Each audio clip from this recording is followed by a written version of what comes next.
Plug into the grid where the future's alive. Web3's calling, yeah, we're taking the dive. AI's in the code, lighting up the stream. Metaverse rising, living every dream. NFTs in our hands, a canvas so bold. Crypto's the key to a world untold. True Media Group, breaking through the noise. Tune in, turn up, it's the future we rejoice. Future Watch, we're leading the way. Tomorrow's now, it's here to stay. From pixels to power, we're shaping the scene. True Media Group, the ultimate dream.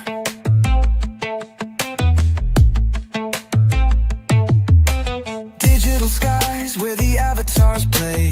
Blockchain's the pulse, paving out the highway. Sync with the bots, AI's got our back. Infinite realms, no turning back. NFTs in our hands, a canvas so bold. Crypto's the key to a world untold. The real and common voice, breaking through the noise.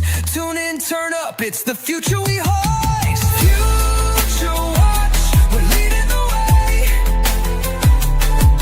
Tomorrow's now, it's here to stay. From pixels to power, we're shaping the scene. True Media Group, the ultimate dream.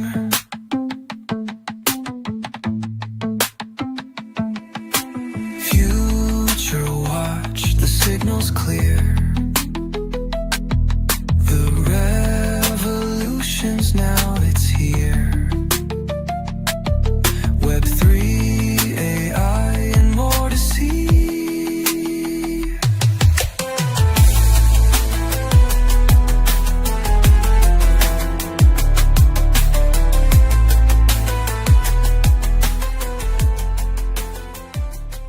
What is up, everybody? Welcome back to another episode of Future Watch, where we try to break down the Web3 communities out here in a very simple manner. I'm your host, Hinano, and thank you for joining us. I'm here also with my incredible co-host, the one and only, and our tech-savvy poly-metaversalist, Metabeast. Also, guys, we have a double feature tonight on the program as we're diving into the wild world of virtual realities with our special guest, Carmen, or DigitalFemme. And she's going to be basically talking a little bit about Second Life, which is a virtual world, as well as some of the other things that's going on with her as well. Plus, guys, at the end of the program, as always, we do have Metabeast's virtual destination segment where today he's going to be taking us through a trip through Cryptovoxels, guys. So please kick back, relax, get some popcorn, and let's get the episode started. Let me say hi to my co-host. How are you doing, D and Metabeast? Metabeast, how are you, man? Mr. Number 18 over here. I'm doing well, thank you. Yeah, they started off good. I bet. Very, very relieved that the weekend is finally over. That was quite an experience. Right. Your egg hunt. Yes. Definitely had some issues, but overall, people had fun and enjoyed it. So I consider it a success. That's nice. Yeah. So you were the bunny hiding the eggs. Let's go. Yeah, more or less, I suppose. Yep. So Right That's so cool. That is cool, man. And how are you, Yeah. D? I'm doing all right.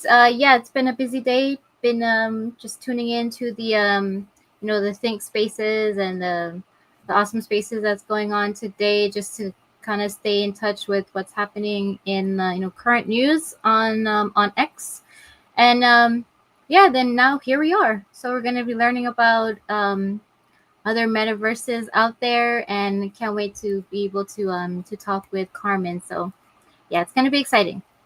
Shall we get her in? Yes, let's bring her in. All right, guys. Before we get her in, one message.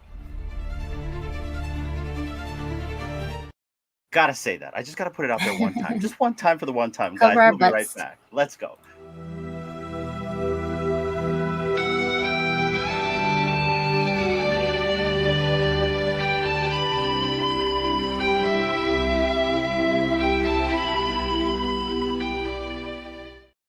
Ladies and gentlemen, DigitalFemme, aka Carmen, how are you doing today? Hey, I'm doing really great. just really great that the Easter weekend has passed and getting ready to go. Nice. Did you have a good time? You spend time with family? Did you hide eggs? Actually, I'm not with family. I live in a city where I'm away from family, so I just completely rested, but it's all that hubbub, you know what I mean? Like family sending pictures and food and stuff like that that you're not a part of. So that's pretty much what I meant. Oh, I see. I see. Well, sorry about that. But it's good No, to that's see you. fine. It's all good. I was thinking maybe you're hiding eggs in Second Life, though. But Oh, no. no hiding eggs in Second Life. Yeah, we got to No. talk about Second Life because we had an interesting experience in a pirate shipwreck that Metabeast kind of took us through. So we kind of went through Second Life. I think it was 2 episodes ago, and it was a very interesting experience to say the least. But thank you for joining us today, and we really appreciate your time for hanging out with us. Oh no, you're welcome. Anytime I can get to talk about Second Life, I'm there for real. Let's That's go. awesome.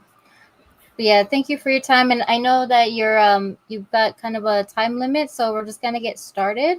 And just wanted to see if you could give us a background and the audience as well, a background of like who you are and how you came into the digital virtual world. Like, how did you even hear about that?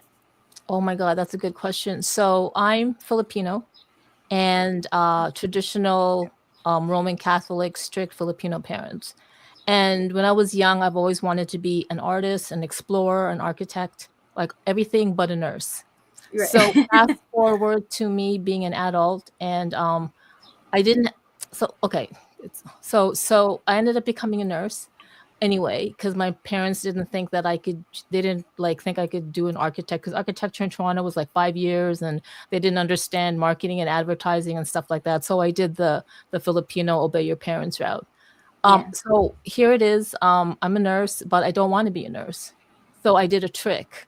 I used my Roman Catholic background, and it's a long story, but my aunt picked me up from Toronto, drove me down to McAllen, Texas, because she said they were hiring 2-year contract for $12K sign on bonus. I'm like, I don't care.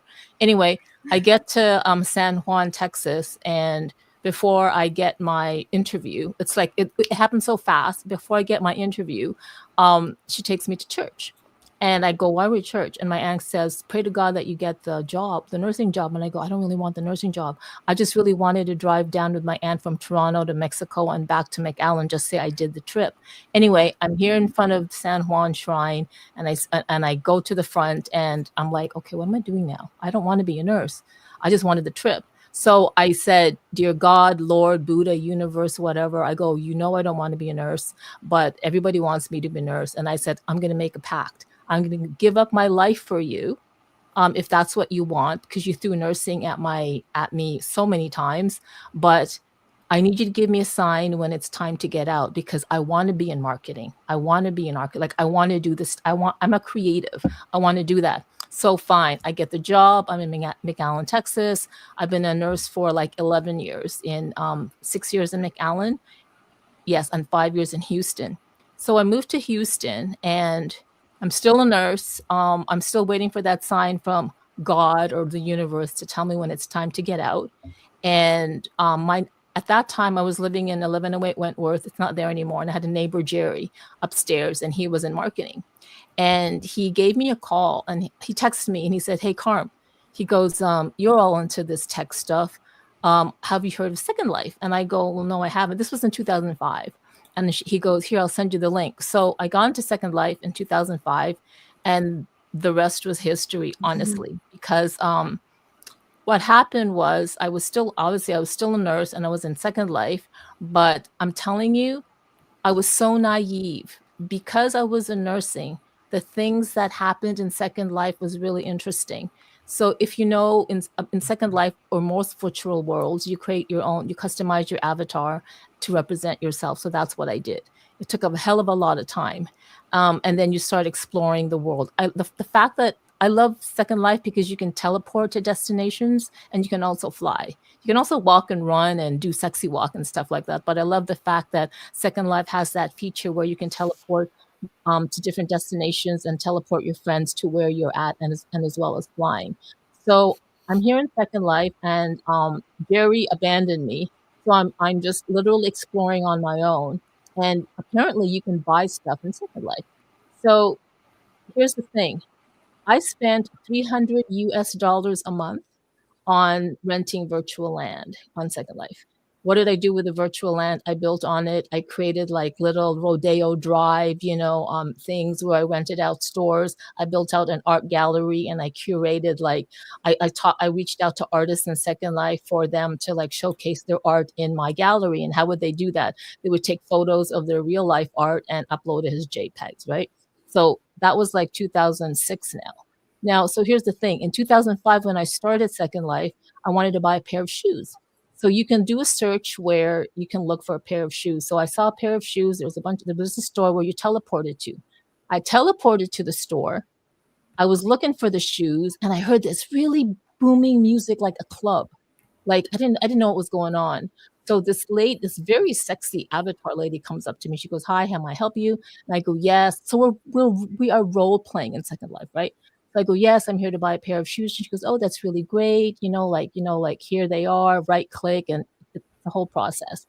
And then she said, "Oh, and if you have time, come and join me. Come and join me downstairs." And I'm like, "Okay." So she disappeared somewhere. I bought the shoes. I'm walking with my avatar, and I look at this railing, and there's like this laser lights and everything, and there's like, I think it's a club down there, and this is in 2005. So I go over, I fall down, my avatar falls down like how many stories into this club. It's not a club, it's actually a strip joint. Whoa. So I'm like, what the, like, wait, I've never even been to a strip joint in RL, in real life. And I can't believe I'm in a strip joint in a virtual world. So one side is for female, one side is for male. The host comes up to me and says, "Hey, hi, welcome to blah, blah, blah." And then the avatar male goes, "May I seat you over here?" So I go, "Okay." So I'm role playing. So I follow him. And long story short, I'm sitting in front of this male stripper avatar. My goodness, the animations, like literally, it was like real life animation. And he had tattoos, he had a hot body, 6-pack, and everything. So we got to role playing, talking, and then we got to real life talking. And apparently, this person who was behind that avatar, he used to work for Honda Racing, and he got into an accident a few years ago. Well, back then, 2005, and he was quadriplegic. So, or paraplegic. So he said that currently, right now, while he was dancing, stripping for me in Second Life, he was actually in a hospital in London going through his 5th spinal injury. And I was like, because I'm a nurse, right? And I'm like, yeah. Whoa. And then he said to me, if it wasn't for Second Life, he goes, he wouldn't know how he could have like survived the past time, like 2 surgeries. And then he says that he can't even dance really in the real world. He can't drive anymore. He can't walk, but here he is. He can dance in Second Life. And I was like, whoa. So my first experience of a virtual world is like, it's therapeutic for people. It takes people and it transcends them to a place where they forget about their troubles, their pain, or whatever. Okay, that's one amazing story. A second story is in Second Life, when you can customize your avatar, you can do any shape, tall, short, fat, big boobs, big butt, anything. So I'm walking around shopping, of course, and I see this lady and she's got this big, huge tummy. And I'm like, well, she's pregnant. And I'm like, well, isn't that weird? You can be the most sexiest avatar in that you can customize.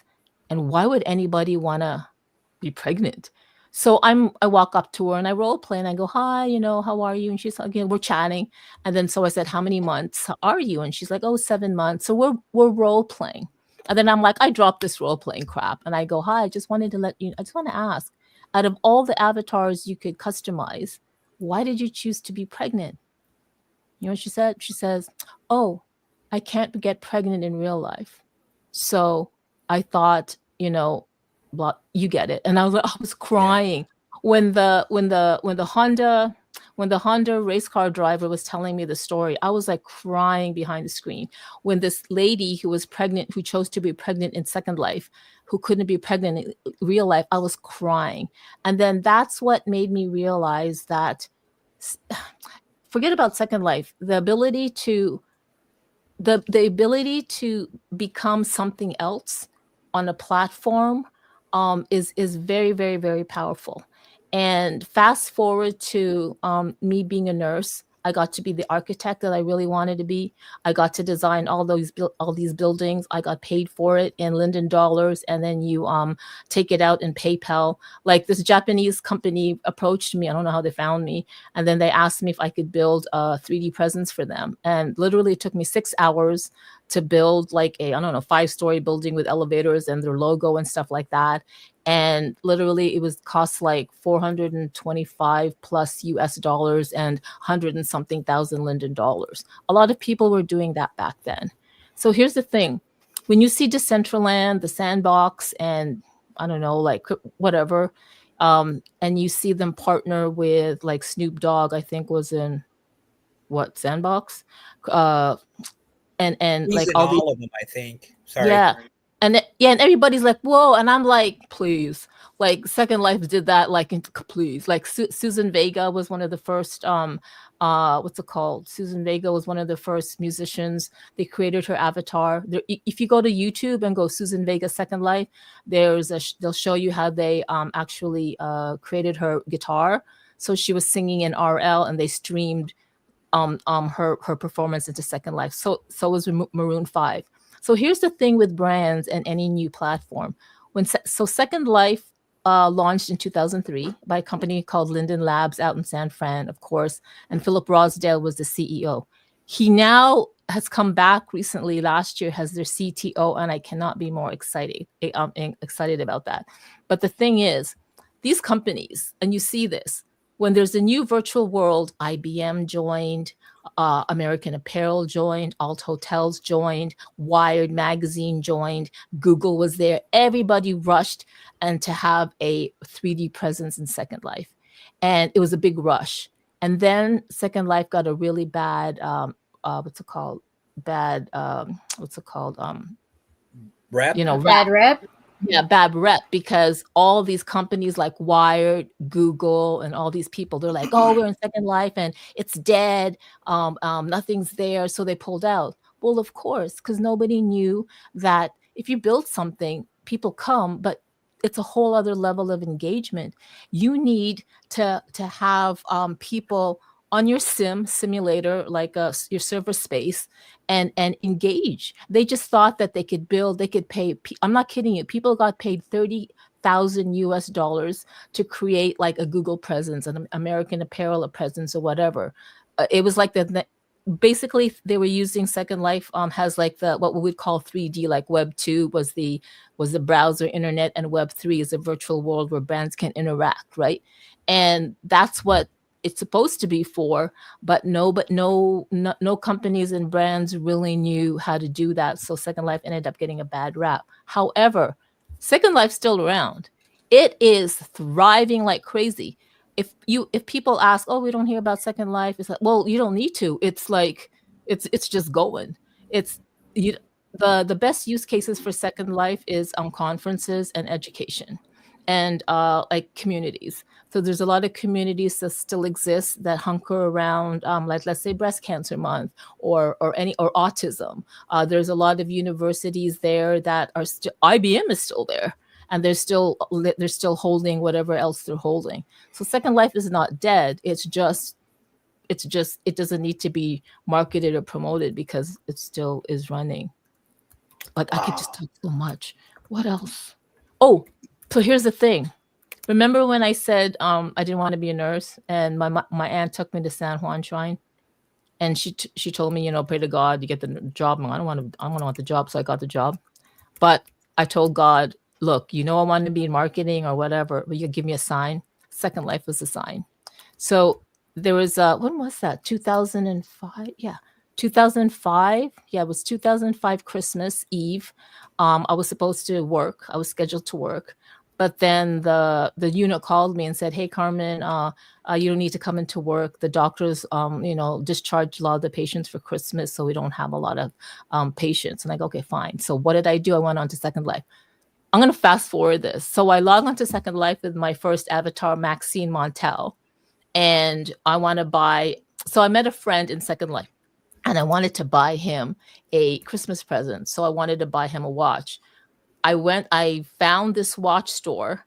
I DM'd the watchmaker. The watchmaker met me, and he said, "How would you like the watch engraved?" And I said, "Oh, just Merry Christmas to whatever." And then I was like, So I was on my Mac, and I had a Dell laptop. So I said, "What happens if?" So I took out my Dell laptop, and then I logged into Second Life with my alt avatar, Isabella, into the watch store. So I have my two avatars in the watch store, and the moment I logged in, the watchmaker turns around and he immediately does this animation proposal. And I'm watching this on my two screens. I got my Mac, my Dell, and I'm watching this. The watchmaker goes to Isabella. He goes down on one knee and says, "Hi, Isabella, you're the most beautiful, blah, blah, blah, blah, blah. May you please marry me?"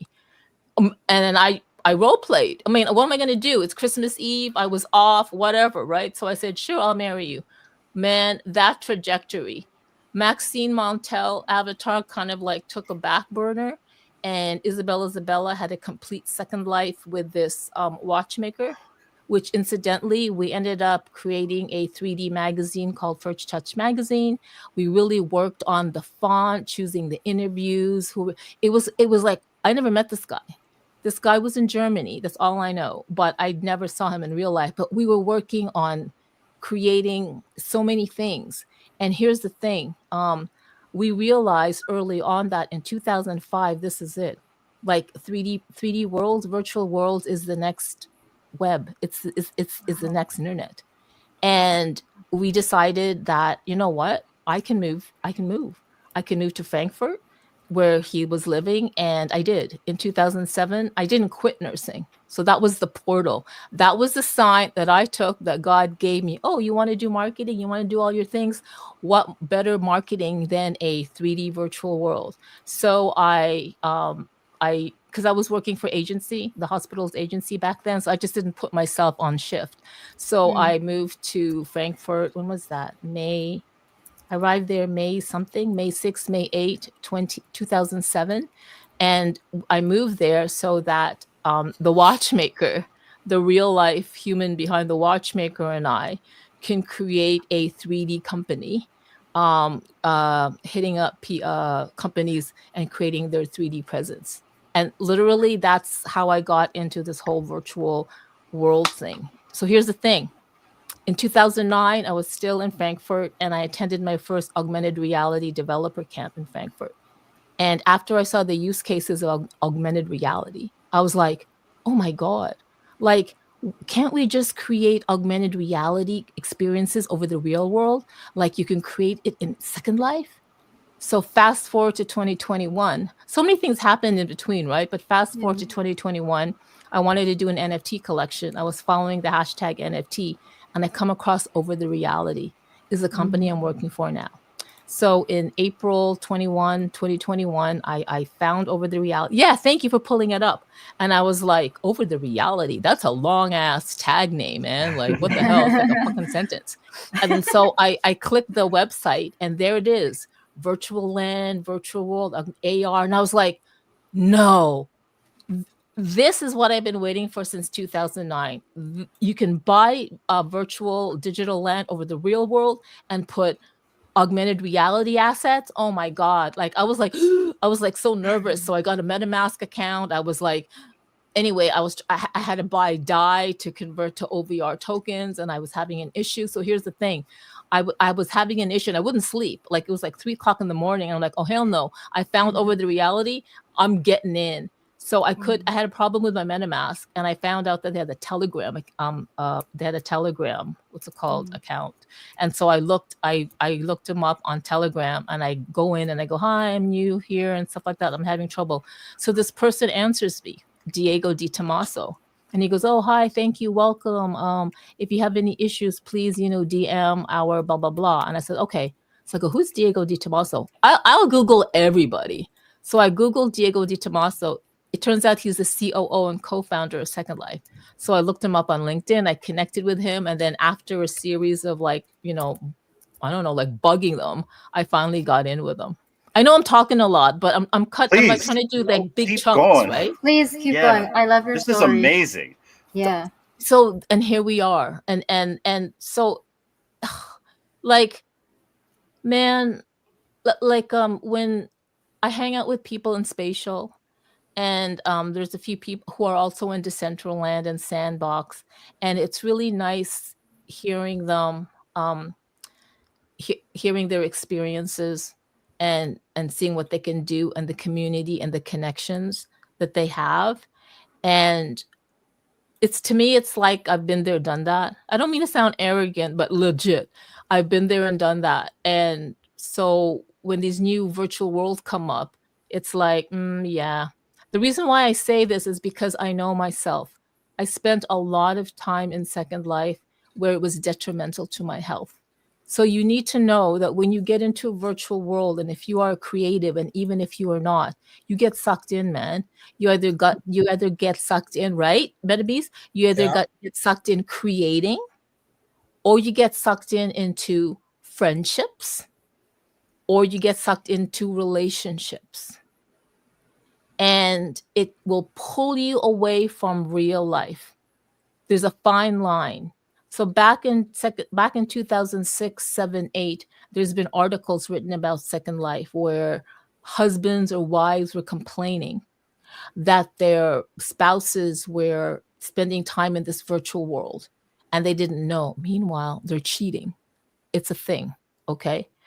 In Second Life, you have so many sex animations, and stuff like that. And it's funny, that show, that reality show, Love is Blind, right? Like people get together in pods and then they talk to each other and they date, but they never see each other. But they have to, if they find a connection, then they propose, but without seeing each other. Second Life is like that. I mean, any virtual world is like that. You have my goodness, the environments, and Metabeast, the environments that people create, they're so romantic. There's like, and Second Life is literally a Second Life. Anything you can find in RL, real life, it's in Second Life. You want to do dinosaurs, you want to do samurai village, you want to do car racing, you want to go helicopter ride, it's all in Second Life. Like you can role play till nobody's business. So you really have to be careful. Virtual worlds are very therapeutic. They're very cathartic. I know for me, once I started creating things, I was actually the architect I could be. I finally was. I noticed that in my level of nursing care, there was an edge removed. Like there would be, like patients like, like asked for a spray 2 hours ago and where has it been? And I'm like, I just fucking was saving a life, like down the hallway. So chill. But because I had that outlet of creativity, that edge was taken away and I noticed it. So I feel like, I mean, you could play music, you could paint, you could work out and stuff like that. But virtual worlds, the things that you can do to create, and it's in 3D, I think it's amazing for people as a channel to really see what you can be, what you can't in real life. And you know what, guys? It's perfect for manifesting. It really is. Because this whole thing where when you manifest, when they say, oh, you want to manifest something, you have to feel it or you have to like think it and stuff like that. Well, if you're in a virtual world and you're actually living or role playing a life that you want to live or you're creating, the brain doesn't know that it's a virtual world or not. You're immersed in this reality. So to me, if you're creating and engaging in a virtual world or whatever platform, you're helping manifest something into real life. So I don't know, like that's my story about Second Life. I could go on, but those are the big chunks of it. Like those are the big chunks of it. Wow. I mean, that's a lot to unpack here. And I really appreciate you telling us that, because that is a lot of the questions I wanted to ask you. But it sounds like Second Life is really what that is in the name. And so the question I have for you is, how do you balance that? I mean, because it sounds like you've had multiple personalities, good and bad. It's also helped you in your real life. And it also sounds like it can be an addiction. I say this a lot where we are right now. In Twitter, we are in a virtual communication zone right here. People are on spaces all the time. It's addicting. People like to do it all the time. But, you know, it can be very detrimental depending on what's going on. How do you balance this? Okay, so I still am on Second Life. I play a premium account. I pay a premium account. I still have like when I say I still have a plot of land, I didn't, and then I did. For some reason, I'm just throwing money to Second Life because I just want to exist in Second Life. I'm not in Second Life. I'm in Second Life, but sometimes I log in maybe once every 2 weeks just to see stuff, but I'm not on anymore because it really did me a number. And I have to wonder, you know how you make your choices? I know I gave up my life to God to be a nurse, and we made a pact where you know what I want to be. I don't want to be a nurse. I want to be in marketing and stuff like that. And I felt that Second Life and meeting the person in Second Life was my portal out. Was it really? Like I still have to. I'm gonna be completely honest because leaving nursing really took me to a different financial status. I'm not kidding you. I was making woohoo, and then when I moved to Germany, no job. I had to wait a year for a work visa, and then I was a business English teacher, and it paid like whatever, not nursing. But I was thinking, sometimes I wonder, what if I never left nursing? Like, what if I never moved to Germany? What if I just stayed in Second Life and I didn't have to move and stuff like that? And where would I be now? Man, I'd be retired. But I don't know. Like, I love my life right now, but there's a thing where for people who are entering virtual worlds, and even when you are, it's very addicting. That you can be, especially if you're a creator and a coder, you'll be there for hours. And if you have children or a spouse, good luck if your spouse can understand that you're passionate for creativity. I cannot imagine. So I'm not active at all anymore. And I know how I am, so I will not be active like how I used to be, because I know how I am. If I get immersed again, I won't show up for my job. My health will decline. I don't want that anymore for myself. So I kind of like seen the whole thing. And now I could just kind of like stand back and appreciate, okay, like I see these people building and engaging, and I think that's fantastic. And I'll support people's events in these virtual worlds, but I'm just like a visitor. I'm not going to be like how I used to be, because man, that was really ridiculous. Like I was doing 12-hour shifts nursing. I'd only sleep for 4 hours because the moment I wake up, the moment I come home, I'm on Second Life. And I know I need sleep. But, I can get 6 hours sleep. Oh, I'm on Second Life. Oh, I can get 5 hours sleep. That's not good. Yeah. Do you know what I mean? That's just that's me anyway. Yeah, no, this is great. And so how long did you do this before you had that realization that you kind of need to step back, unplug, reassess? Like, how long did you go on this journey? Good question. I moved back to Toronto in 2010. Well, I didn't move back. I went back to visit family, and I had a return ticket back to Frankfurt. I wasn't ever going to live back in Toronto. I was going to when you leave a place, you're gone. Like, you move forward. Anyway, I go back to Toronto in 2010 to visit family and friends. And somebody asked me, one of my good friends said, hey, are you going to stay? And I said, well, no. And he goes, well, can you stay? Because I need social media help. And I'll hire you. And I was like, fuck. So I'm like, all right. So I said, yeah, I'll stay. So I think it was in 2010 when I moved back to Toronto, and I didn't feel the need to be in Second Life anymore, because you know what? The world wasn't ready. I mean, my then partner in Frankfurt, we were busting down. We were doing proposals after proposals, busting down companies saying, hey, we can create a 3D presence for you. But Second Life has such a bad rap in the media. And they're like, whoa, well, Google left and Wired Magazine left. Whoa, whoa, whoa. And plus they're German, right? So it wasn't the right time. So yeah, in 2010 was kind of like when it just slowly phased out, because now I was in RL. Now I was in the real world, and I was back home in Toronto, and I was like dealing with real people and not, you know what I mean? So yeah, it worked out as it did. It was like a full circle kind of thing. That's a wild ride. And I kind of want to go to Metabeast here because he is like our poly metaversalist. He's been to a lot of these virtual worlds. So I know he can probably attest to what you're saying. And even more so, Metabeast, from what Carmen is saying, have you had similar experiences and feelings in the virtual world? I've spent a lot of time in them. I did not have the relationship quite that close with anyone.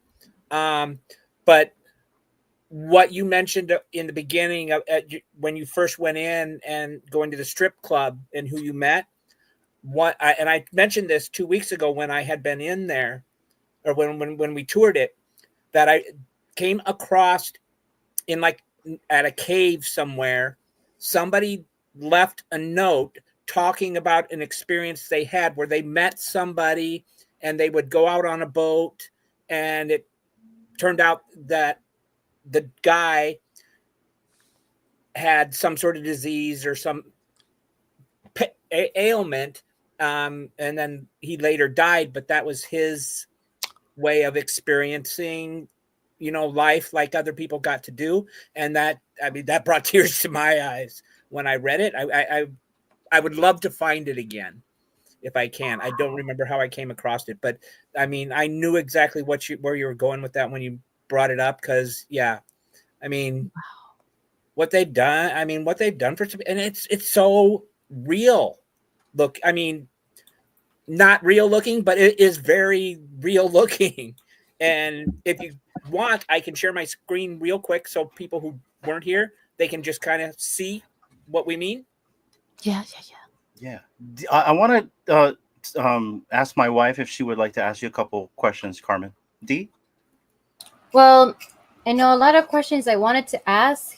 You just blew us away with your story. It's incredible. And when you were telling us the story from the beginning, I got chicken skin about the whole, Goosebumps. Goosebumps.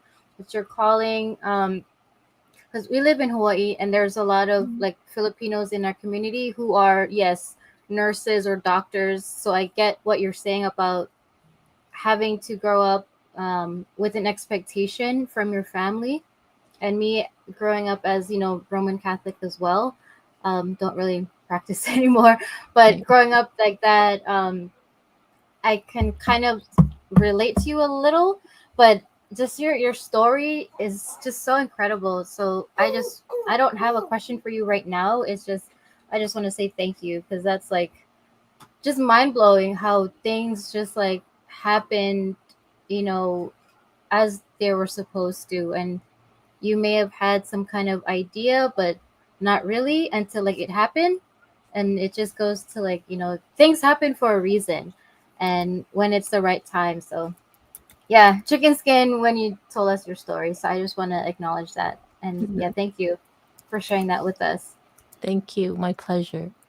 Yeah, and our audience right now, we have about almost 100 people watching, and a lot of them they're getting into a new virtual world called the Viviverse. And so I can understand what it's like to lose track of time when something new or something virtual is in front of you.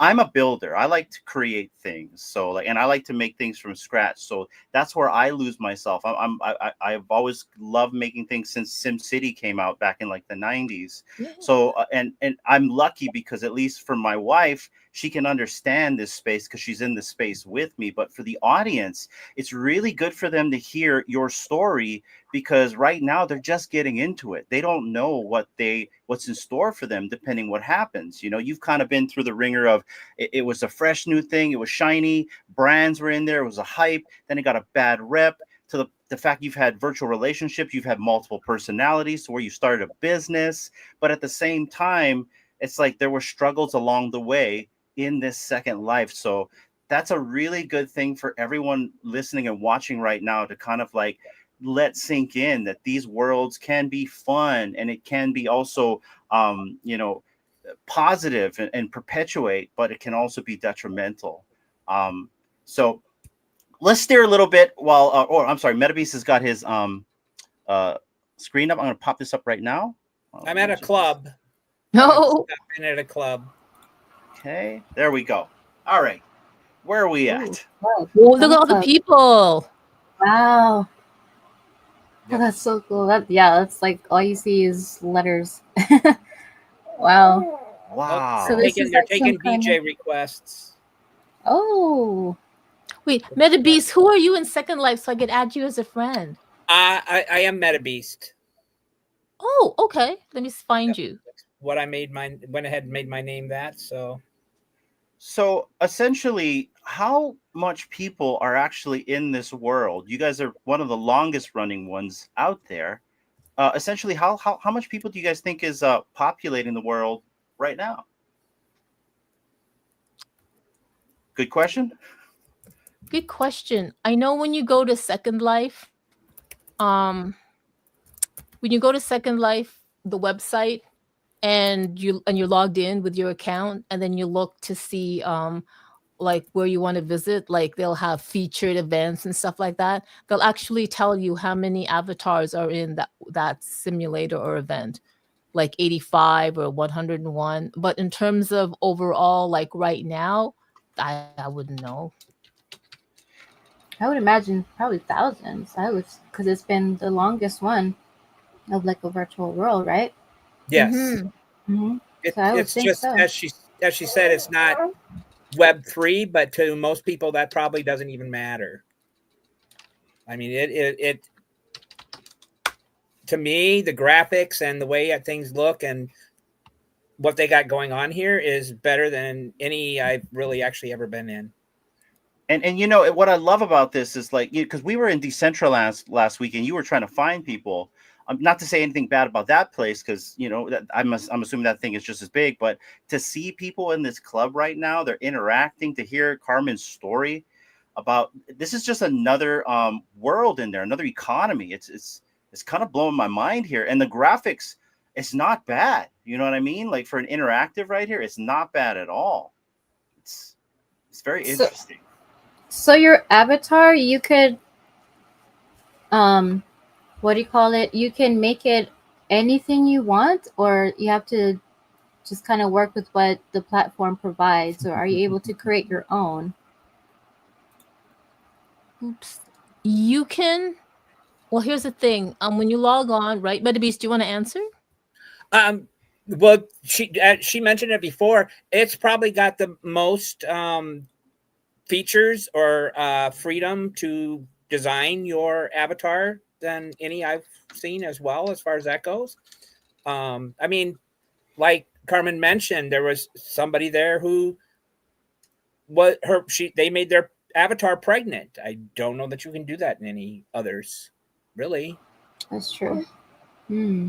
So here's the thing, like when you log into Second Life, for any newcomers out there, you just go secondlife.com, create an account, and you'll be given a whole bunch of default avatars that you can start with, right?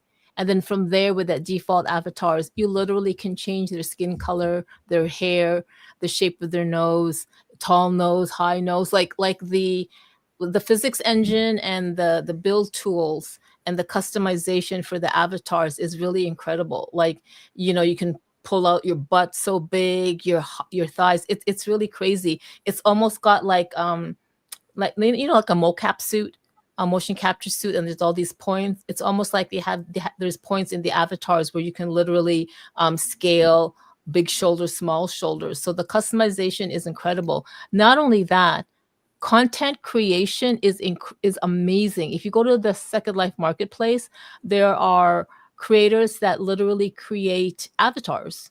Like they create avatar shapes for you, avatar skins, makeup, hair, anything. like hair that's with Second Life's physics engine. It flows like it's incredible. You can even, I mean, it's a thing. You can even buy breasts and their attachments, and you can set how large, how big, how high, and the buoyancy of it when you walk. So that is how sophisticated the physics engine of Second Life is. So if you're a creator and you're creating hair, you get to decide when your avatar's walking how the hair will flow. You know what I mean? Like how it interacts with like Second Life's wind. It's just fantastic. And I know when Metabeast said like Second Life's like what's called, like it's like the best. I'm paraphrasing you. I totally agree. Their avatars, everything is the best. So when I go to, sorry, it's just what it is, right? When I go to Decentraland or Sandbox or Spatial, I'm like, But you have to understand, Second Life's been around since 2003.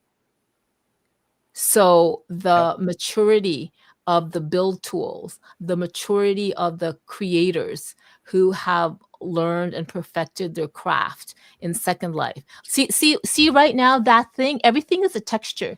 You know that archway, and you see the stone, that is a texture. So somebody literally found that texture. So in the very beginning, people had to import textures into Second Life. So what they would do is they would take photographs of like grass or, like masonry and stuff like that. And then they would do it by like 1080 by 1080 and upload the textures in Second Life so that they can put it onto their prim or their primitive or their shapes. So yes, Metabeast and I feel that Second Life is the best, but they've had one up on all these virtual worlds, so it isn't really a fair comparison. Yeah, wow. Yeah, they have been around, and I still don't understand why it never got as popular. You say it is pretty popular, so I mean, I just didn't think it was as much as I thought it could be or would be, because I don't meet many people that know Second Life. No, I think because really? I think it's been around, so it doesn't need to be marketed anymore. But I know I think last week, Second Life had a town hall meeting with the CTO, former CEO, Philip Rosdale, and they are kind of like going to reinvigorate marketing for Second Life.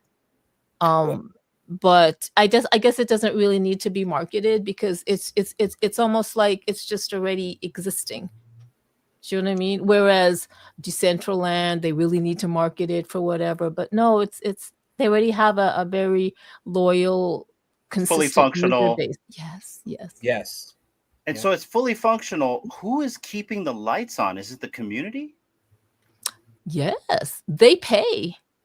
So what you see here, so you see like the buildings and stuff like that. This is actually a parcel of land. If people are actually paying Linden dollars a month or US dollars just to have their creations on in this in the simulator, in a parcel of a simulator, taking up server space. So Second Life continues to make money off of users or creators having parcels and spaces for people to visit. In addition to, content creators are also making money by having store fronts and stuff like that in the marketplace, where users like me can buy things. Like, you can buy so many things. Whatever you buy in the real life, you can buy in Second Life. You want to buy a lobster, like a sushi roll, it's that. You can buy kitchen, fridge, food, anything. It's crazy. Okay, so my wife's a foodie, and so that's like the big thing right there, like digital food. Now, how do you interact with that? Is that like a big thing? It is when you are building a Second Life presence, and you know what? You can't.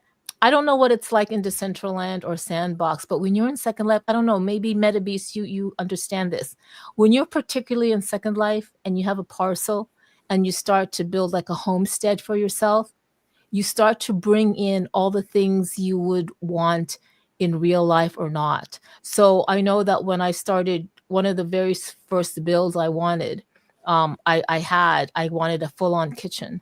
So I made my kitchen, then I bought a kitchen, and then I wanted to outfit it with food. And so I outfitted it with, people were actually making little lobsters, and lobsters in a pan where there would be mist or steam because the lobsters were boiling. So you really want to buy things. You can't help but want to buy things for your existence in Second Life that replicates your real world. That's the addicting part, that you literally spend money. Got it. And that's what keeps the lights on right there. So you pretty much scaled back. You say you log in every 2 weeks or so. I'm assuming you still have a bunch of friends in there. I've got a bunch of people watching. We've got 125 people watching. If someone wanted to start their first day, download whatever client or however you access Second Life, what is the advice you could give our audience when they first get in there? Wow. The first advice? Well, first of all, is have fun customizing your avatar. You don't need to customize it too much because you can change it always. I mean, you can change you can have different outfits for your avatar and different skins for your avatar. So I think my advice would be just explore. I mean, with whatever default avatar you go to, you'll see like destinations, and just explore. But also be careful for catfishing. Yes. And other things. Oh, like what? Say it, Metabeast. Yeah, kind of explain that for everybody, Metabeast. I don't fully remember the details, but I got led somewhere once upon a time, and it got very weird. I will say that. You followed a stranger into a dark alley?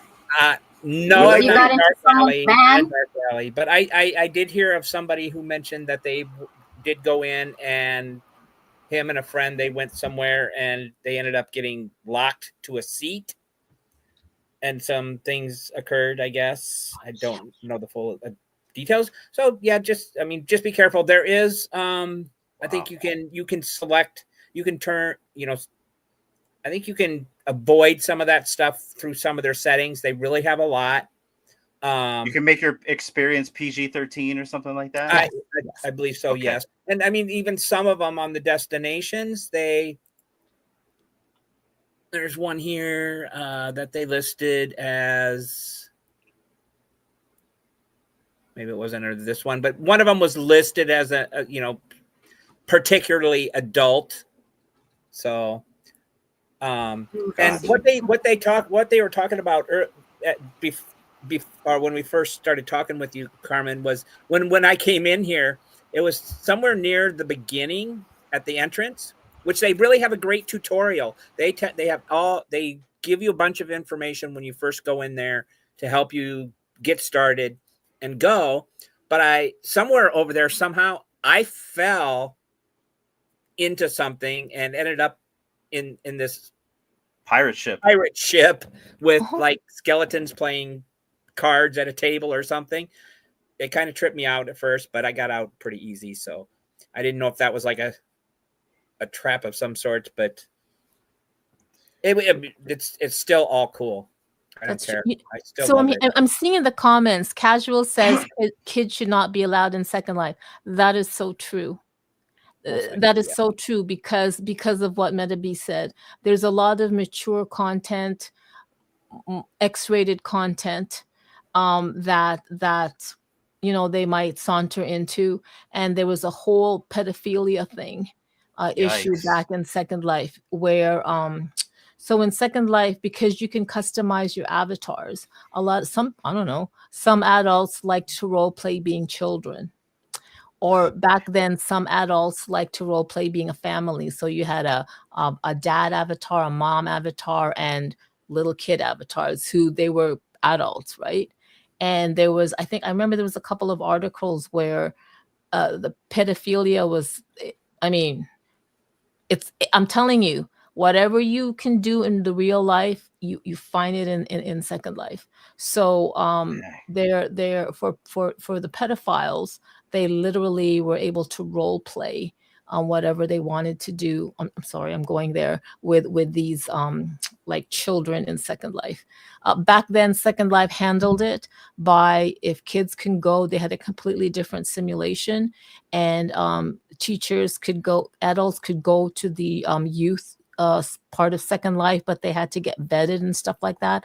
I don't know if they still do, but casual, that's a good thing. Kids really should not be allowed. Well, mind you, you know what? Kids, there's TikTok, there's YouTube, they know it all. But the fact that this is 3D and it simulates, it's really bad. I'm going to say something. So, Metabeast, you fell into a pirate ship. My very second day in Second Life, a man approached me, a man avatar approached me, and, you know, friendly, we were just role playing and stuff. And then he says, "Hey, follow me. Let's go shopping." So we became friends, and he teleported me, and I accepted the teleport, and I was in this big, large store, and it had like, the store was like, it was almost like you're going into like a sex store, and like you saw like shapes hanging on the walls and stuff like that. And I'm like, oh my God. And there was beds. So what happened was the guy chatted and said, "Hey, right click on this bed. Right click on the ball in the bed." And I'm new. This is my second day. I'm totally a newbie. So I right click and I find my avatar in a position. And then this person right clicks the ball next to it.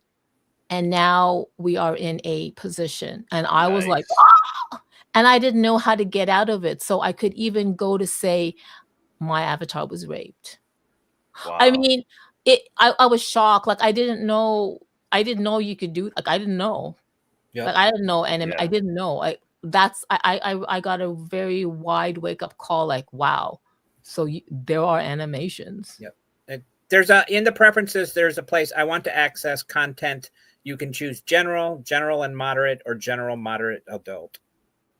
Got it. But you should, I still be, be leery, be a little leery, protect your peace. And I don't want to stop, but Carmen, you're getting close to your hard stop. I know, but this is so interesting.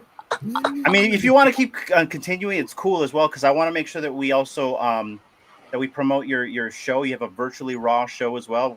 At least I want you to show that, and whatever else you want to like tell the audience. But this has been a very, very eye-opening and also insightful conversation, because I think our audience needs to hear this, because like I said, they're getting into virtual worlds now. They're being introduced into other ones just right now, and it's really good to hear your story. And you told us a very, very interesting story virtually about your life, and then how it also affected your real life. And so this has been a very stimulating conversation for me, at least right here. So I want to make sure that I give the round to at least our host before we have to let you go. Metabeast, anything you want to ask Carmen?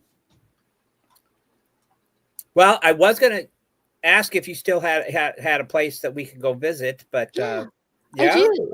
Yeah, I was gonna, hang on, let me log out. I have it here on my other screen, and it's not letting me. I do. Sure. You know what? Here it is. Look for Isabella, YSABEL. Where do I look for that? Hang on. Oh, I know. And while they're doing that, I just want to make sure everybody knows that things that, Carmen and Metabeast were saying, the experiences that happen that are not so good, doesn't just happen in Second Life. It happens in other platforms as well. So don't count Second Life as, don't go there because of what they shared. Wherever people are, you're going to experience the things that people do. Yeah. People are going to be people. So. Exactly. Yeah. Casual says, have you been in VR chat? Yes, I've been in VR chat. I was traumatized by kids. I was traumatized by kids in there. VR chat? Yeah, yes. They're bullies. That's all I'm saying. I've not been back since. I'm Okay, told Carmen. It goes, bruh, orange fast. bag lady wants me to go back in. She said, "No, you have to come back." I said, Oh, "Okay, VR chat, someday." yeah. But so let me. I'm in a search. You said Isabella. Yeah, go Isabel, Ysabel, space, then Isabella, Isabella. I can't. Oh, can you type it in the chat, in the Oh, private chat, maybe? totally could. Duh. Out of that. I'm so glad you're in Second Life, Metabeast, because then we can, kind of tour together ish. Well, yeah, I'd be more than happy to do that. I don't go there very much because I don't know anybody and I don't know everything to do. I mean, I took them. We came across a amusement park a couple weeks ago when I went. I was just The beach. going around and stuff. The beach. I took them underwater. That was Mhm. what was so cool. Is That was cool. Yeah, there's all these hidden worlds in Second Life. Like, I mean, I guess you could put a world wherever. I mean, we went Yeah. underwater. I'm like, oh my goodness, there's stuff under here. Yes, So and there's the sky boxes all the way at the top. You know what I really loved? I love mermaids, and there's you can get a mermaid avatar, like a mermaid skin, and a mermaid Mhm. thing. And then I bought a cave where you can like live in the cave like a mermaid. And I was a mermaid for a while in Second Life because I just love that. That's cool. But I mean, that's like a whole different experience for like people who want to experience like being in the ocean or in water, but maybe they're like wary of it because in real life, like, you don't want to be underwater for whatever reason. But for them to just kind of like experience that in a virtual world, that's really cool. Basically, yeah, anything that you want to do, conquer your fears in virtual world. That is cool. Totally. And it's people the role very playing aspect is also good. Like, let's say you're shy and stuff like that. And you know what? Here's something. I will say this: there are people who do not have a lot of money, right? Mhm. And there Yeah. are people who do not. There are people who are living off, like, I guess, welfare, or like set income. So they are, they don't have a budget for entertainment to see movies, or maybe they're sick, or I don't know, they have some physical illness where they're not able to socialize. Yeah. Virtual worlds is very, very therapeutic for them, because if you don't have let's say if you don't have the money to see a movie, to go out to a restaurant and stuff like that, in these virtual worlds, I'm just going to say Second Life, you can do that. In Second Life, you can go to clubs, you can meet people, you can dance, you can form friendships. In Second Life, you can go to a restaurant. Yes, you can. And pretend to eat the pastries and stuff. And in Second Life, you can travel the different destinations that are there when you don't have the money. So I think I know someone who was in that situation, and what Second Life did for them was like amazing, because you got to see them transform, or as someone who wasn't so socially inclined to someone who was social. Then they started building, creating communities, and wow, it's amazing. And they didn't have the money. They were on a government funded thing. well. Yeah. I don't know how I got there again, but here I am. Oh, you're in her world? No, I mean I'm with the skeletons playing cards. Oh my god, that's hilarious! Gosh. Well, I clicked on the home button, and I did. I believe I found you. I sent you a message. Oh, okay. It did show me how to get to you or to Okay, I'm your. gonna look at my message. All right, but at least there's a Back to the teleport out. Oh, there you go. Is it not working? Oh, there you go. Okay. But yeah, there's instructions when you first come into the world. They give you the warnings too. Just be careful. Oh, that's right. Yeah. So, Yeah, and it's basically enter at your own discretion, right? Yeah, it's before you do anything. Whee, he's flying. How did I get? Let me see. I know that's the thing. Their UI is so busy. I know you don't know. You don't know where to look, and it's been a while. Okay, hold on. Oh, I'm I going need to. Let me see. that hot air No, I'm balloon. gonna try to find you then. Did you send me a friend request? Well, I sent you a. I am. So let me see. Oops. Oh, here it is. I see it. I see it. Okay, cool. Are you able to go in that hot air balloon or just see, like look at it? Oh no, I don't see it. Let me see. I think I clicked on. We were here last time, and I do believe I clicked on it.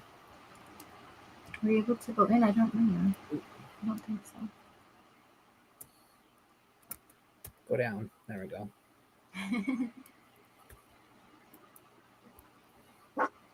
Why do I keep?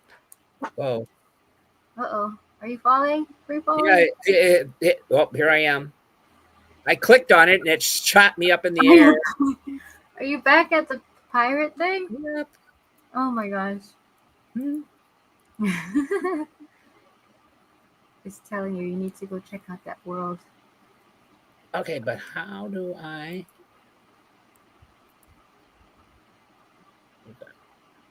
Okay, So is that where you you're go on Metabeast. Metabeast, yeah. Yep. All one word? Yep. Metabeast. Okay, so I just sent you a friend request. Yay! There we go. Okay, now I'm gonna teleport you into my. Perfect. Oh man. Man, you're right. Like the UI is incredible. Offer teleport. Okay. And I'm offering you a teleport. You gotta wait in line to be teleported. There's a lot of people trying There to he is. Nice. Let's go. Yay! Whoa, those are pretty quick. Oh, you look so cool. So do you. Oh, cool. You're like meeting for the first time. That's so cool. This is an old avatar. I think I call her my 2017 avatar. So that building you see right there, I'm building it. It's in the process. Mm-hmm. Yeah. And this one, the white one, my God, like I did that in 2015. This is so nice. Wow. Now, did you buy your property beachfront or did you make it beachfront? I rented it. So somebody owns this region. It's called a region. If you fly, and you'll see that they bought a region, which is like a big island. And then they ended up partitioning it. And the partition, they rent it. So I'm renting a partition, a parcel. So if you go around, there's other neighbors I have, which I don't know who they are. Every time I'm on there, I never see anybody. You know what I mean? Yeah. So in Second Life, you're allowed to put up barriers. It's like you're allowed to put up like gates or something or boundaries so people don't enter your space. Oh, what's the rent? It depends. Let me check. The rent right now is probably, let me check how much I'm paying for it. Okay, let me check. About land. I'm paying Interesting. Covenant. I am paying, how much am I paying? I know it was like maybe $15 US. Wait. 50? No, 15 Oh, a week. oh. I know. Oh. Hang on, let me see. Is this the one you bought the kitchen for? Let me see. Oh, did you see the lobster? Yeah, I bought many kitchens, but that's the latest kitchen I bought. And there's the lobster. Yep, I see it in there. Richard, it depends. On average, I guess it all depends. I lucked out on this. When you rent land, you really have to search because it's up to the owners of the land. Sometimes the rental prices are ridiculous, and sometimes people are really like they don't really need the money, and then they just want people to have a good experience. So I guess on average, honestly, maybe $45 a month to as high as you can go. It depends on the size of the land you're renting, and it depends on how many primitives, how many objects, um, um, object like pieces you can fit on the land. Mm. So let's say Okay. let's say that kitchen could have been maybe 120 primitives, 120 pieces to form that kitchen. So then maybe my land is only 4,000 primitives. So it depends. So I built that. So you can tell that Wow. it's not what's it called? It's not very to size. I like grandiose big things. Do you know what I mean? Like I I like the think it. California I think it looks style. fabulous. Yeah. I love If how you the pillars actually sink into the ground and you can see the support underwater of your home. Like the Yeah, I kind of detail wanted and to make that everything. realistic. Like, hey, if this was a real house, doesn't Yeah. it need a support? Yes. That is so cool. I cannot steer for crap. You know, And there was and also. Oh, sorry. Go ahead. oh, VV Wheels Foundation and everything. Well, yeah, it's so true. I can't. You know what, guys? Like there is my goodness, I kind of want to cheat. So Mhm. I found a marketplace where some lady designs full-on mansions, and it's like $47, $60 US. And she designs mansions like where all the furniture is of the design of the mansion. And man, I kind of want to cheat and just buy like a prefab mansion or house already instead of And going through all the trouble building. for only 40 or 50 bucks, So yeah, like oh, that, hang on. that's pretty cheap. Well, hold on. It was like 47,000 Linden dollars to 60. So how much is that in US? Let me check. I could be wrong. Hold on. I'm gonna check. That sounds. I mean, that's a pretty good deal if you ask me for a 3D anything, any big build like that. That's good. Oh, okay. No, check this out. So 47,000 Linden dollars is approximately $296 Canadian. That sounds. 206 That Canadian. sounds more That like would it. be So yeah, so the house that I 50. wanted, it was like 47,000, like the prefabricated house that came with like all the furniture, like a pool table, sauna, jacuzzi, like everything, Got bedrooms and all that. And Mm. 47,000 lindens, and it's $296.56 Canadian. That's probably worth it too. Yeah, Yeah, to have a mansion made. Yeah. the artistry, like the way they build it, they use mesh, like you can do Blender, you can like I don't do that, but you can use like Blender tools and mesh and all that stuff. So Mm. you're inspiring others to build. So we come from the Vivi community, and they've just launched their new virtual platform called the Viviverse, which is also pretty much not Web3 and Web2. And so Casual's saying that he's going to start building something similar because you've inspired him. That's amazing. And you know what's so cool? You don't need to have a big mansion. I used to have like a little hut, like because I'm Filipino, I Yeah. kind of wanted to simulate, and I love the beachfront. I kind of want to simulate that little simple life. So I had that for Yeah. a while. And there's different types of environments in Second Life. You can live in the mountains, or all this terrain people, what do you call it, terraformed. So when you buy a region, you can kind of like make a mountain, make a hill, put the sand texture, grass texture, all that kind of stuff.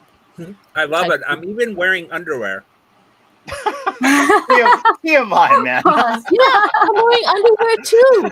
Like, right? I'm wearing underwear. Good. I make sure my avatar has an underwear and a bra.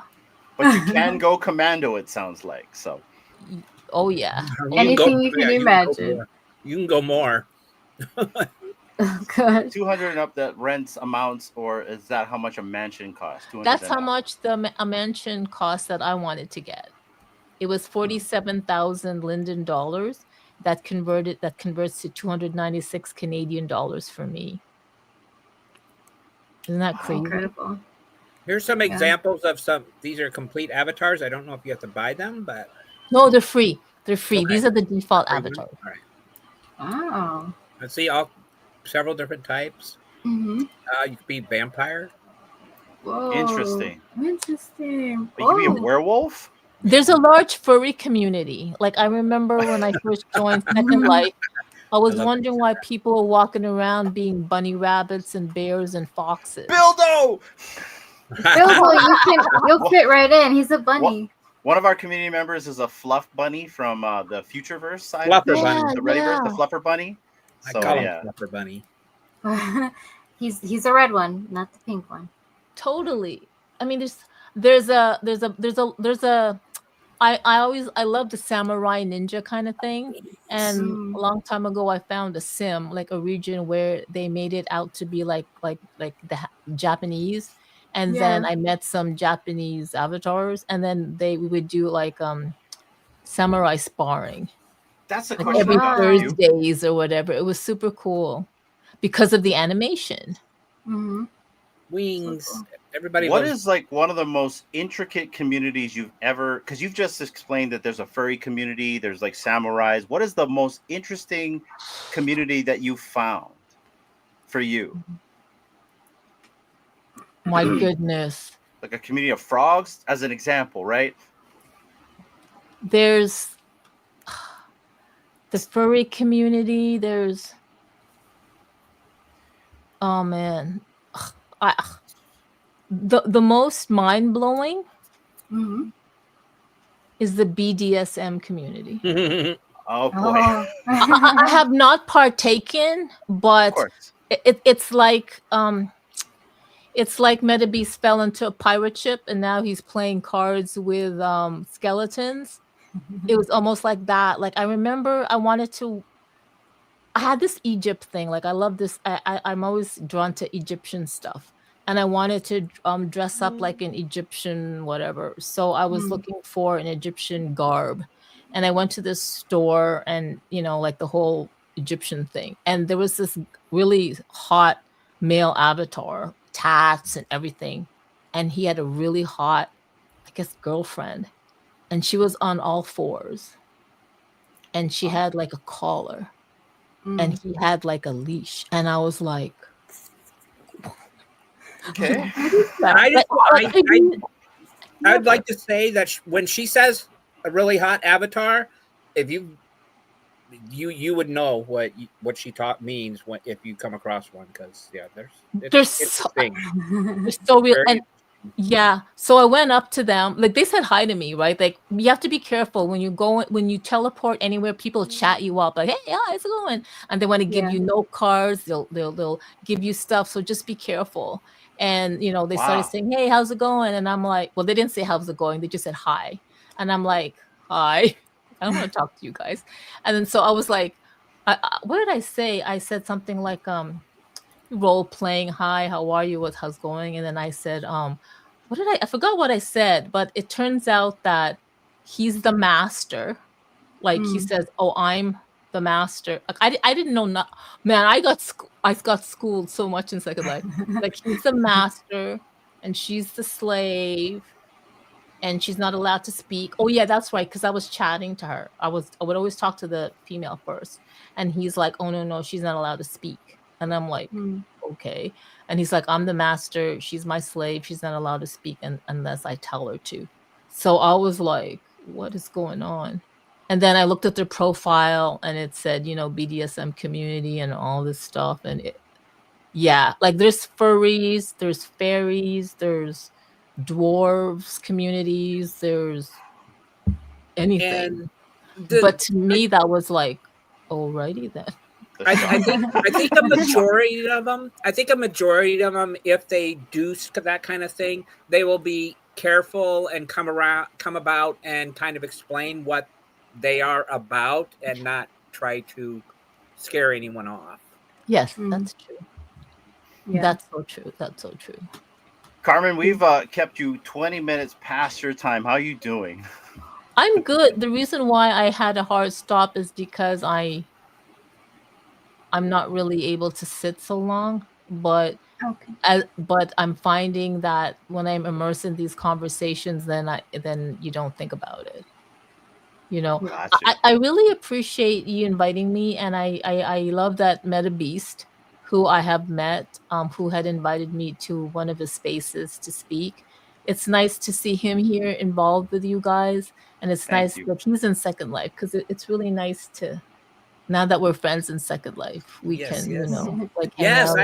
I would be more than happy to go on an adventure with you sometime too, because like I said, I've been here many, many, many, many, many years ago. I've stopped in periodically. I've not spent a whole ton of time because I really didn't know all that much about it. Didn't I had a few interactions, but they were strange.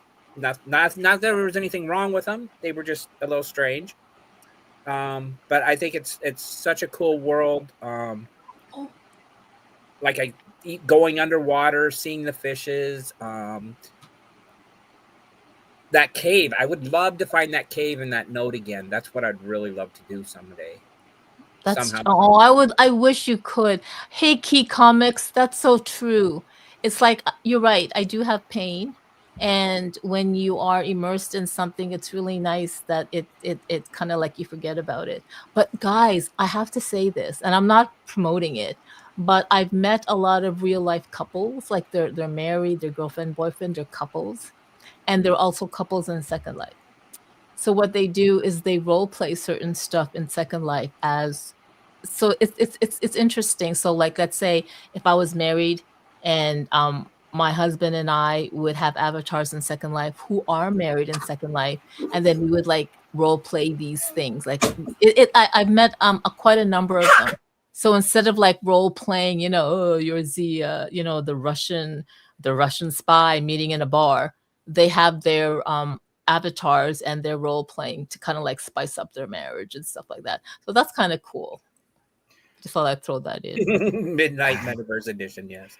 Yeah, I don't think D and I will be doing those things, but you know, I'm glad that you came. I'm glad you're able to hang out. I Yes. love what Key just said, because like this is exactly what we try to do here, Carmen, is try to connect other people together, other communities together. You have almost 200 people watching us right now, and these are different communities: crypto, digital collecting. I can even see part of your community is here, and that's what D and I want to do with our media group here, is to connect this space. If we can connect this space together, it perpetuates the space, and the space moves forward. Everything in here moves forward, even Second Life. And so I really appreciate you giving us your time, sharing us your stories. Like if people, our audience knows, we're people who love to talk story. We're from Hawaii. I'm part Filipino myself. I understand what it's like to, have to do certain things because of the family thing. And so I really appreciate you coming on. I want people to follow Carmen right here at her page right here, DigitalFemme. And then also, can you kind of give the audience an idea of what Virtually Raw is all about? Well, yeah. So Virtually Raw is my beautiful partner Vanessa Pages. I met her in Miami at Bit Basil, and we kind of hit it off. So we decided to do every Fridays at 9 p.m. Eastern Standard Time. We would do like a 1 hour segment where we visit virtual worlds, and we just kind of play around and visit them. It came about because we kind of like love gaming, we love streaming, and we really wanted to really stream Minecraft. But our processors couldn't handle it, and then we decided, you know what, why don't we have so many friends who are content creators of virtual worlds, why don't we like visit their spaces? So that's what we do. So we visit their spaces, and then we have a little segment called Tech Trash Talk, where we talk about like some of the stuff that we see online. And then yeah, that's about it. We just kind of like have fun. It's just something Vanessa and I do just to have fun. there's I love that.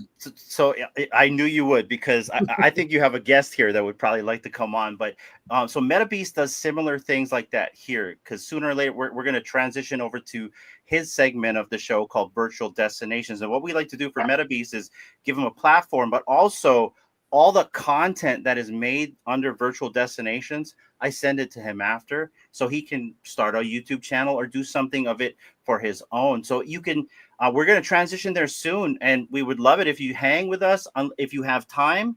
If not, this has been a very stimulating conversation. Everyone in the chat is loving it. They're loving you, and I think this has been great. D, anything you want to add? Who, me? Oh no, I was asking my wife. Oh, Sorry. We're going to Cryptovoxels, just so you know, Carmen. Oh, okay. I don't have anything to say. You guys, you've said it. This has been great getting to know you, Carmen, and just having you here and just being so open and sharing your experiences and your journey in Second Life. So people have been enjoying it. And hopefully maybe they'll go and check out Second Life as well, just to kind of, get in there and see the different types of metaverse platforms out there, virtual world platforms out there. And so, thank you for being here. You're welcome. I'm kind of curious now about VVverse. Mm-hmm. Yeah, so Dee, why don't you explain to her a little bit about the VVverse is about? We're VV affiliates, so we can definitely explain that for you. Dee, why don't you give her a little skinny on what that's all about? Okay, so VVverse, is like the virtual world, the metaverse of VV Digital Collectibles, a company that's based out of New Zealand. But so they launched their VVverse. When was it? It was March. Was it March or February 28th? The last day, February 28th, I believe, right, Hinano? Yes. So they launched that. So basically, like the people who are in the VV community, there's an app or desktop where you can buy digital comics and collectibles from like Star Wars, Disney, some Disney, some DC stuff, but essentially whatever you have collected in that app, you're able to transport it, use it in the VVverse, and pretty much build like your own world. So there are like prefabbed buildings that you can use, or you can start from scratch and just completely build everything from nothing, from this blank space. Wow, Yeah, these go ahead. prefab buildings, are they made by the VV company, or are content creators make them? So I believe the creator, because this is on the Cavernous platform. Cavernous, yeah. So the creator actually had these preset homes. They've got like little villas. There's actually some nice, really homes that they provide you, or a warehouse, or as Dee said, you can build. And so I'm a builder, and so I build. And so depending on what you want to build, you can go look at an architectural environment and draw it out. And whatever your creation and your imagination can do, you can use these simple shapes to create whatever you want. Yeah. And so this is one of the prefab right homes. now? Yes. Yeah. Mm-hmm. Oh, wow. It's pretty much similar to Second Life. Like, that's like with Second Life, they give you primitives, like shapes, standard shapes, and you get to, distort them and pull them apart, connect them You're together. in my VVverse. I am. I thought, why not? So there's a Galactica. This is fantastic. And you get, it's a play. It's like NFTs. You get to display your digital collectibles. Oh, wow. That you purchase on VV. And you would be, and VV is all AR, because you guys have to know she's all about, she loves AR. I've been in some of her, she has spaces on it. If you do still, you ever see her, she's, as far as I know, AR, man. keep up on the latest on AR technology, if I'm not mistaken. I'm gonna queue up my VVverse because I want to show you my home, if you don't mind, Carmen. Oh, absolutely. I'd love to see that. Is this yours right now? So that is one of my first builds, but the issue that I had with that build is I didn't scale it. And so it's too big for my avatar. But that was like one of the first ones I built, and I really wanted to see what the platform could do, because the issue sometimes the platform is once you put too many collectibles in there, it bogs down the platform. Yes. Yeah. And so like some of my other builds, I don't have a lot of collectibles. It's just building. So I'm going to queue up my home that I built in a volcano. And this one, this part here is a prefab. It's a prefab studio or gallery type thing, but I believe everything else this other part you Everything built, else right? he built, yeah. With the blocks or the building Correct. blocks. Yeah. Oh wow, this is like amazing. It's just like Second Life. Same here. I always have a problem with scale. Everything's bigger in the metaverse. Yeah. Yeah, and they also have like different textures that you can use, like how you were saying in Second Life, like Yeah. the brick or the cobblestone look. So there's also like different textures you can use. And there was so before February, the actual launch to the public, they did have beta testers that go in there and try and break it, so to speak, and get feedback before they released it to the public. And so a lot of the beta testers have like a little bit more tools that they can use. But I mean, if you're a builder, you have a creative mind, even without these extra tools, you're able to just create so much things. So like a lot of the like what in the chats, casual, he was saying he's going to build stuff. He has a lot of different spaces that he's built, and he shows it on his timeline on X, like just so many different things that you can build. They still have things to add that the community wants, but I mean, for what they offered from the very beginning, I thought was pretty good myself. I thought it was actually pretty good. So it's almost loading up, guys. Okay, yeah. Yeah, he's got I'm running the stream, so I don't want to crash it. So. Yeah. Totally, I totally get that. I totally understand when you're doing so much. I don't Immutable. They give you building blocks. They don't. I don't think they have a separate way to build yet, or if they're going to. All right. So this is my some home. People are testing stuff out. Sorry, Gemino. No. I cut you off. No, that's right. But this is my home in a little volcano. So I love that. I'll zoom in right here. You're such an island boy. So, yes, exactly. And so this is a prefab that I ended up modifying, Carmen. So right here. So right here's my kind of like a home that I wanted to like kind of make in a lava rock, like a lava field. So like the texture is like marble, but I wanted it to kind of like mimic like lava rock. And I so see like that. right here is like my this is kind of like how you get to my world, because right now Vivi doesn't have teleportation, so I'm kind of just like mimicking it. So this is like if I had an airport, this would be my runway. Obviously there's a DeLorean in here because that's one of the collectibles. Let me zoom in here real quick. So yeah, let me get down. And shoot. You also have to be invited. You have to get an invite to everybody's location currently. So that's, of course, one thing I expect that they will change. That's detailed. But very. So I'm going to go in here and kind of show you the inside of the car. Wait, who made that? That's an NFT? This is a collectible. Yeah, one of the digital collectibles that they offer. Does your doors open? Do you have one? This one doesn't, but I do have some that do. This is more of a static collectible.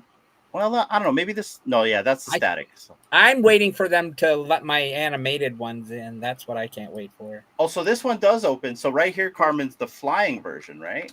So this one does actually, and you can fly it in AR on your phone. Whoa. And so right here, that one does open. We can go inside. You can see the flux capacitor fluxing right over there. Fluxing, I like that. All right, froze a little bit. Yeah, it's fluxing, but yeah. So that's what it looks like with the animation inside. You can back up. Let me give you a sky view of what's going on here, just to kind of give you an example on what made me build this the way that I wanted to build it. And so, Carmen, we have a show called Enter the Verse that DNI does on, I believe, Thursdays or Sundays, where we go into people's Vivi verses and we show them their Vivi cribs. That's awesome. yeah, if you ever want to like just check it out, you know, we'll send you the link. You can look at it right there. But essentially, this is my home right here. So it was all built from scratch in terms of the land. The water is actually made out of what they call a dirt texture, and then Mhm. I glossified it. And then what I did is I ended up putting a skybox on it to mimic shallow and also deep water. And so in reality, Wow. if you look at it, you can see the clouds inside the water because it's actually a skybox that I put onto the water I itself. see what you Is that a did bat there. cowl? Yeah. And no, but it does look like one, huh?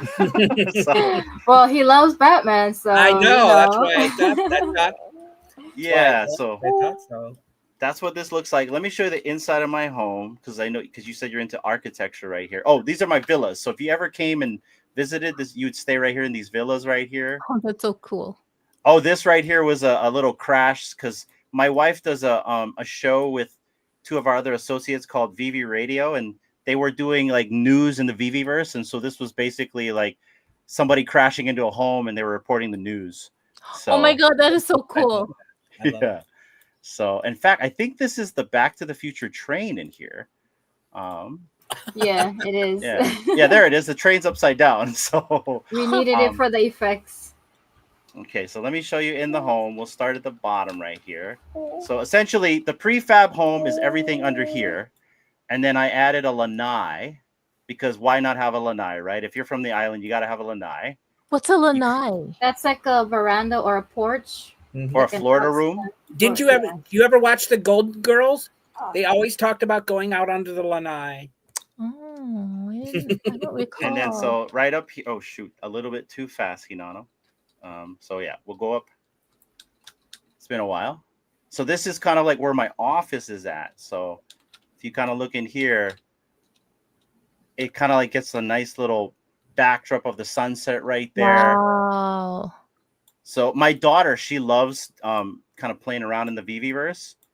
So I need her to make me some like furniture and stuff like that, right? Wow. And essentially the next step is you go up here and this leads you on the outside right here. So we go up. And then essentially, I'm not sure what I'm going to do with that side yet. You go into these doors right here. And you move in here. And this is kind of like, this is going to be like where I have offices. Like maybe this will be where my wife has her office. And then you have another door right here. This leads you into like, you know, like a fire escape kind of a thing. You go up here, put a little plant. And then essentially down here, there's this is a conference room. I'm going to make this all glass, actually. I want to have a glass floor, glass here, and glass there. Oh, that's And going to then- look fantastic, you know? And David, there's people that have been experimenting. They've done some games. The only one I know of, I participated is somebody created a maze for everyone. Oh, to Mass go through. Omi. Yeah, Mass Omi made a game in here where everyone's just kind of like, you know, going over like an obstacle course, like an obby or like a maze run or something like that. And essentially, if I want to fly out of here, I get in my DeLorean and then I'm out of here. So that's kind of a little quick of what I built right here. That's your evil villain lair, isn't it? No, this is our I'm house. teasing. This is I where we're know, gonna I know. live. I I'm know. not done with it. I still got other things I wanted. I'm thinking of putting like maybe a green room right here. Like I'm gonna put like plants inside here. And see, I'm more of a person that likes to build the place. I don't like to place the collectibles. I know some people like to place collectibles and do all that stuff. I'm more of the builder, and I just kind of like to build things from scratch. So I think this build so far has taken me maybe 2 days to make. But essentially, just doing the foundation and building a house and these hangars took 2 hours. But yeah, how long did it take you to get the right textures though that you wanted? That's Yeah, that takes long. Yeah, it took a while. I mean, because like I kind of like rotated a bunch to see which would look like lava rock of some sort Yeah. right there. So here, one more before we get out of here, because I I mean, know we gotta get. you got the look. You actually got the look of the lava rock. yeah, that's pretty. I love that. Uh-oh. I think. Oh, here we go. It's like, did it freeze? One more. I'm going to show you my comic vault, and then we'll get to your segment, Metabeast. So this is a gated world where, because we have 5 NFT projects that D and I put out. And so we have a community in our Discord where it's a comic book club, because we also do digital comic books in our world. And so this world is only gated for people that have a certain NFT. They can only go in here. And the reason why it's gated is I have a comic vault with no comics in it yet, because like I said, I'd rather build and put the stuff in. They're going to be able to go in there and actually find comics I'm going to throw on the floor really cheap for them. In the VV community, like there's Linden dollars in the Second Life. There's gems in this metaverse that we use. It's like 1 gem is $1. And so essentially, I want to like reward our community by letting them go in the comic vault and buying certain comics for like $1 instead of like paying $10 or $20. So, and that's kind of what the idea is here. Okay, it's loaded up a little bit. So this is basically the comic book club. Essentially, this is where they're going to all hang out and have a party. This is a secondary home if people want to hang out. But this is the comic vault, and I kind of base this off of, if you've been to Hawaii before, Carmen, they have single-ply homes here, and everything in the homes are very A-frame-like. And so I really wanted to mimic like an A-frame type of style, but a vault.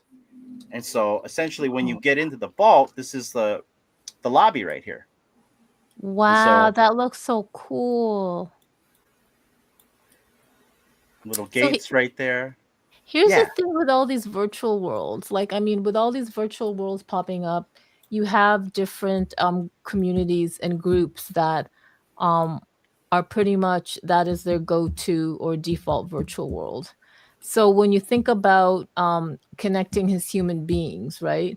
And I know we have this in real life. Like we have people who play pickleball. We have people who are into like comic books and stuff like that. And that is so cool. But I always thought that technology would bring people together. And hear me out, they do. I would have never met you guys. I would have never met Metabeast and all this stuff. So in that sense. But then I think about, it's almost like a fragmentation of like communities. And I get it. We're fragmented already in real life, right? I just kind of thought, I just had this utopian, idealistic thought that with virtual worlds, we would just all connect. But like not always, because like I have really good friends that I want to support and they're on Spatial. I have really good friends that I want to support and they're on Decentralized. I have a few, you know, on Sandbox, and now I have VVverse. But in terms of balance, I mean, if I'm supporting my friends in Spatial, which by the way, shout out to Dope Steelo. He has his Super Wednesdays. He does DJ live stream sets on Spatial every Wednesdays where he showcases different spatial spaces. I think they're Wednesdays. Man, the time zones are weird. I can't remember what the time zone is right now, but like I want to always do that, but I find I can't support Dope Steelo so much because I got my own RL stuff. Do you know what I'm talking about? Like absolutely, 100%. Like it's almost like And I try to, like I said, I try to go and visit these as much when I can. There's some I haven't been to in a long time. Some I even have land in, but they're on my list. And when I get the chance, I go back. So, but yeah, definitely. I know what you mean. It's gets crazy, especially when you spread yourself out more and you meet more and more people. Then, yes, it's crazy. Yes. Hey, that avatar was really good. Oh, is that the cube? Is that the cube from Star Trek? Yeah. Yes. So I decided I wanted to build inside of it. So I blew it up, and then I kind of made the floor transparent. So yeah, not sure what I'm going to do with this yet, but I haven't been in the VVverse for a while, just because life, you know. So, but yeah, this is my VVverse, this is my build, and so this is the community that kind of helped us find all these other communities out here. As the sun's glaring at me, by the way. But yeah, this is the VVverse. If there's, you know, if you ever want to try it, Dee does have an affiliates link. You'll be able to get $10 free from her, and you can buy a collectible. And once you're in there, it's free to use the VVverse. You don't have to pay for it. You can just go in there and build, and you know, invite people in and interact. So how do you claim your land? How do you claim your land? So there is no claiming your land, because basically whatever world you build, it's yours. Essentially, as long as you have a VV account and I think maybe just one collectible, you can go in there. It's your You may space. not even need that. Just you could. Yeah, you may not even need one. That I know of. You could try it's a download. It's a download for the VV verse, VEVE, and just see what happens. Well, D, shoot her your affiliates link, because she can get $10 free to basically buy a collectible and play around and just try it out. DM me on Twitter, DM me on X, please. If you're a fan of anything, I mean, anything you saw there, the Back to the Future, the Star Trek, there's Star Wars, there's Disney, there's Marvel, there's DC, there's Blackpink, there's all kinds of different things that they have agreements with for the rights to do those things. You're bound to find something. You could probably find 3 or 4 different ones for $10, I'm sure. Wow. Oh, and here's these are all something these I other wanted. worlds. That's Go ahead. amazing. Okay. So yeah, if you come in here, let us know. We'll invite you in. We can interact as well. I don't think the social portion of it is as interactive as other places, but it's getting better. But yeah, we'd love to interact with you some more and stuff like that. Yeah, if you just want some peace and build, it's perfect for that too. So Yeah, right now, I mean, as much as I would want to, I know myself, I don't really want to get into a building thing, because then I'll just really get into it and I'll just forget about everything, and I will start to resent real life. Well, they have prefabs. It's already fully furnished too. The prefabs are all fully furnished. Oh, I know, but I like to build too. You know what I mean? I know myself, but she has an unfinished house in Second Life to work on. I know. It's like, I'm glad I got to see VVverse though. It's so similar to Second Life. I think it even has better what's it called, graphics than the other ones, because the other ones are kind of boxy. VVverse is more like realistic. Oh, especially tonight. The one I'm going to tonight, that's very boxy. And Hinano, that your builds are really good. Thank you. There's way more people. Like, I have a friend, his name is Josh. His channel's called Collectors Gone Digital. If you're an architect, you would love his builds. His builds are insane. They're top notch. Like, you go watch an architectural magazine, you go look at that. That's the stuff he builds. I would load it, but it would crash my computer. That's how good his builds are. I wouldn't be able to load it to show you. And I think he purposely does that, by the way. So I could imagine, like, these people are full-on architects, or they just have a knack for it, and their structures are amazing. Like, so jelly, so jelly. And that's what brought me in. That's why I keep coming to the metaverse. Is I just love to go look and see what people are building. Oh, that's so cool. Well, I would love to stay for the future watch virtual destinations, but I feel like I gotta go. No. Thank you so much. Thank you so much. It's great talking with you again. This was really wonderful. I loved it. And I'm glad we're friends on Second Life too now. Yeah, absolutely. And OVR will be on my list again someday. Oh, cool, man. All right. And Carmen, before you go, just know that here on our show and all of our shows, actually, we have 5 shows. We have what we call an open door policy. So anytime you ever want to come back, if you hear us talking, or if you want to be a part of the conversation that's enlightening to you, just say, hey, throw me a link in the chat. You can come up anytime you want, or if there's anything you want us to promote for you, reach out to Dee and myself. We'd love to do that. Oh my God, thank you so much. That's a really I love that open door live stream policy. That's so cool. It's the Aloha spirit. We're from Hawaii, and we try our best to perpetuate that here in this space, because I think we need it more in this space. So I know I have a lot of friends who have visited Hawaii.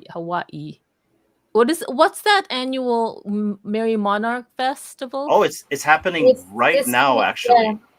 Yeah. It used to be a big thing. I had friends who were into the Hawaiian dance, and they would fly every year and stuff. It's like I didn't know how beautiful it was.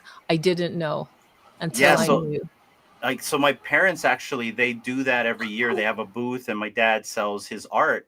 And so, in fact, I'm sure they're probably heading back from that right now because my parents live with me. But yeah, they do this throughout the year. And what she's alluding to, audience, is this is a big Hawaiian festival they call the Merry Monarch Festival, where hula dancers from here and around the world come to compete to be the best. And it's a yearly thing, and it's a big thing here in Hawaii. But Carmen, thank you for coming on. This is your Twitter page right here, as well as your Virtually Raw. Anything you want to tell the audience of what's going on with you? Any events you're going to be hosting, or anything you want to promote before you go? Yeah, I mean, thank you so much for the opportunity. Tap in with my beautiful partner Vanessa Pages and I every Friday night at 9 p.m. East Coast time. There she is. She's fantastic, actually. She does a lot of AI stuff and all that stuff. But we do our Virtually Raw. If you want us to come in and visit your virtual world, even if it's VVverse, DM us on Virtually Raw, and we will kind of like try to make that happen. I do host or / co-host every Thursday at 12 p.m. Eastern Standard Time and Over the Reality Space, where we bring in speakers. We talk a lot about DePIN, though, decentralized physical infrastructure networks and stuff like that, and a little bit of augmented reality. But other than that, just follow me and Over the Reality and Vanessa and Virtually Raw to just tap in and see what we're up to. Awesome. Thank you so much for joining us, Carmen. I know the audience enjoyed it. We have 200 plus people watching right now, so let's go. Thank you. Thank you, everyone. Carmen. See you later. See you all later again. Have a great We'll segment. see you soon. Thank you. Thank you. Bye. Thank you for your time. Oh no, Bye. thank you. Bye. That was all right. Awesome. That was awesome. I really enjoyed that, talking with her. That was great. This was awesome.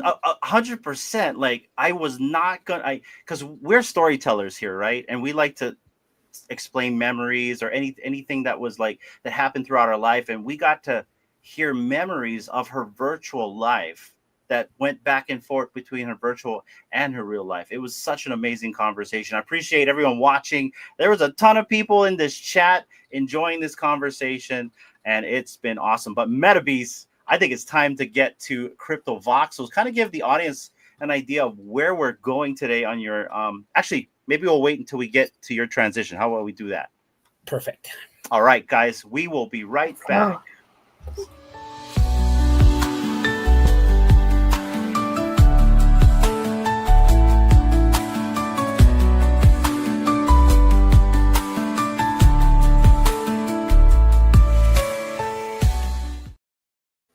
Metabeast, the floor is yours. All right. Hello. This is episode 4 of Virtual Destinations, where I like to take people on a little tour of one of the metaverse platforms that are out there live and well for people to come and visit. Tonight, we're going to, it will probably be reminiscent of Mario World, I would is the closest I can say. This place is called Cryptovoxels, and it is one of the original ones, like Decentraland and Spatial and such. One of the bigger ones. It's been around for, let's see, no, I didn't get a date, but anyway, it's similar. It's got land you can purchase and build on, but it's a blocky, I guess is the word for it. So we're gonna go to a Tetris type of land. Okay, yep, that's another perfect example. Okay, I'm trying to find, where do I go here? All right. No problem before, and it looks like this is another company that's based out of New Zealand. There's a lot of these New Zealand companies doing these virtual worlds, eh? Evidently. But this one is on the blockchain as well. And I don't know the dirt.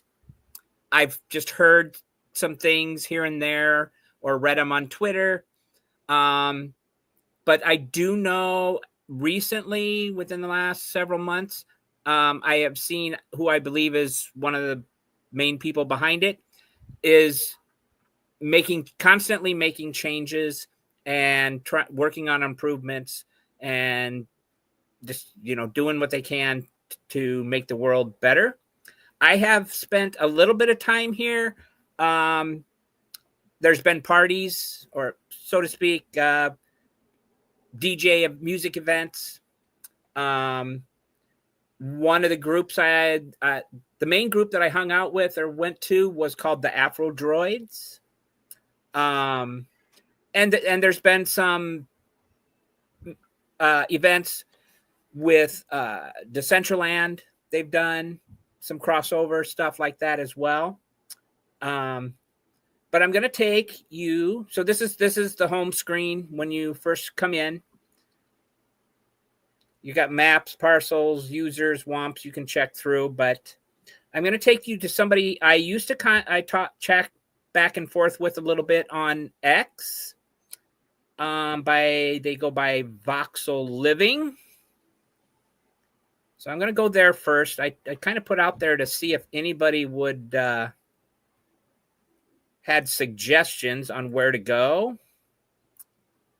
But there's a gentleman by the name of K-Bot that did mention something. And I've been to his gallery before. He's a pretty good builder.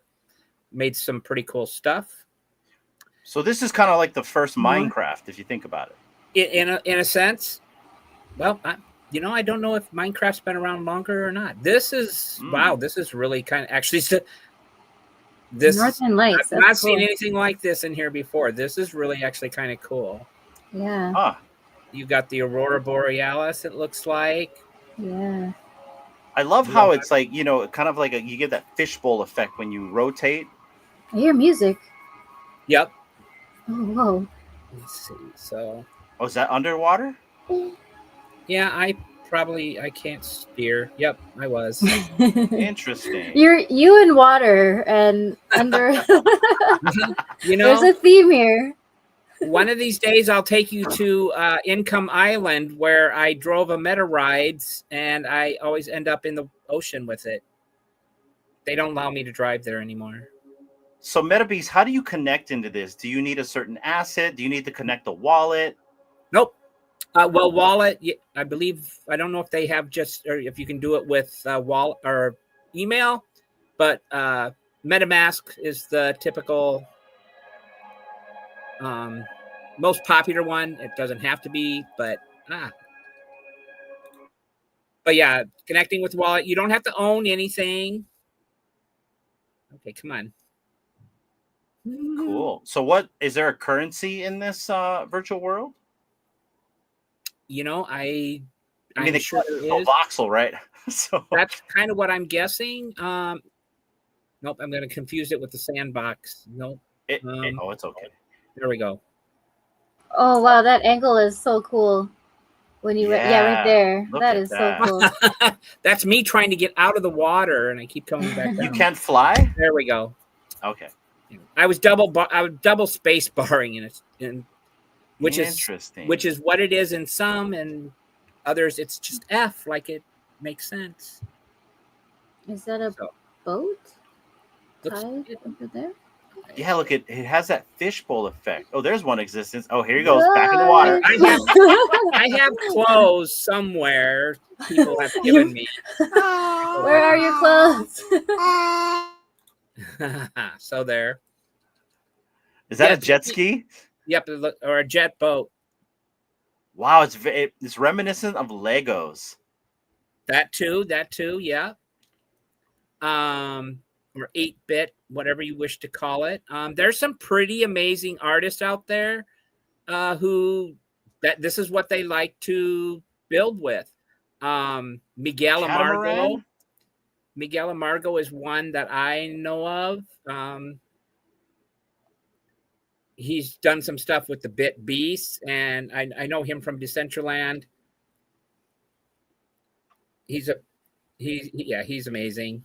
Yeah, that's like a spotlight. Okay, I was like, it's like what do they call that? Like corn chips or something like that. Yes, the bugles almost, but that's bugles. Cool. That's it, bugles. Yes, but it looks like they spotlight. So that's like supposed to be the light. It's like the chip from Inner Space. I don't know if you ever seen that movie. I have seen Inner Space. Doesn't that look like the chip that made the little pod go shrink and then get bigger at the bottom of the base of that? I'm a dork. Anyway. I wouldn't say that. So This is pretty cool. So Computer is in there a Athens. thriving community in this Cryptovoxel world? I have not come across them. Like I said, there's some things that happened. I know there's people out there. How much time they spend in here? Because I've seen on the timeline, there's some people that actually state that this is their favorite place to kind of escape. Yeah. And I believe that. Look at that yacht. God, this is way nice. Flamingo Dow. I've heard one of the things I heard people complain about is how overcrowded it kind of got. Okay. That's good. You want crowdedness, right? Yeah, in a sense, but it depends on what you're crowded, what crowds around you. Meaning some might not look as pretty. Oh my gosh, what is this? Wow. Looks like let's see. It's like the walls are like a mural was painted on those walls or something. Yeah, it looked like the top of. Yep, here we go. An Oriental. Oh, that's so cool. Are those people or are they just like statues? Oh, they're statues. Yep, there are characters made from. Miss Punch-Out would love this. Yeah, this has got my daughter written all over it right here. Oh, cool. And then you can go in. Yep. Wow. Hey, different strokes for different folks. Pause. So, yeah, so it was cool, kind of described as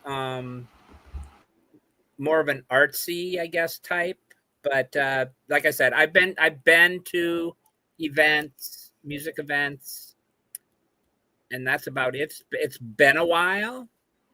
Was it big when you went to the event?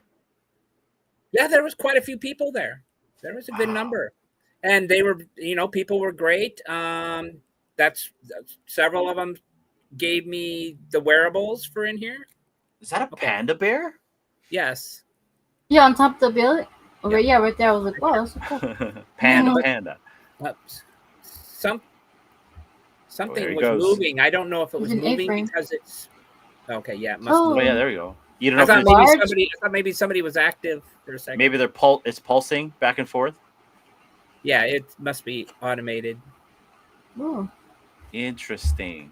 You know what's so cool about like your show and then having Carmen come on is seeing all these different people that's already been in these virtual worlds for a very long time. Yes, and so see, because I travel to many, there's a lot I probably don't know about them. But I just like to see what's different in them, and the things you get to see, it's just amazing. Like I'm with Key on this. It's like there's so many. I've never seen this before. This is a lot of nice looking builds. It's amazing. Have you built in here before, Metabeast? No, but I did discover that. So I don't know if it looks like they did something like Decentraland. With Decentraland, if you purchase a name for your avatar, it comes with what they call a Decentraland world, which is bigger than a parcel inside Decentraland. That's a bowl. Look at that. Gives you a lot more freedom to build. But I do have a couple voxel names, and I noticed when I came in earlier just to get prepared a little bit that I have a space I can build. So I think I love that, the sky view where you can go up.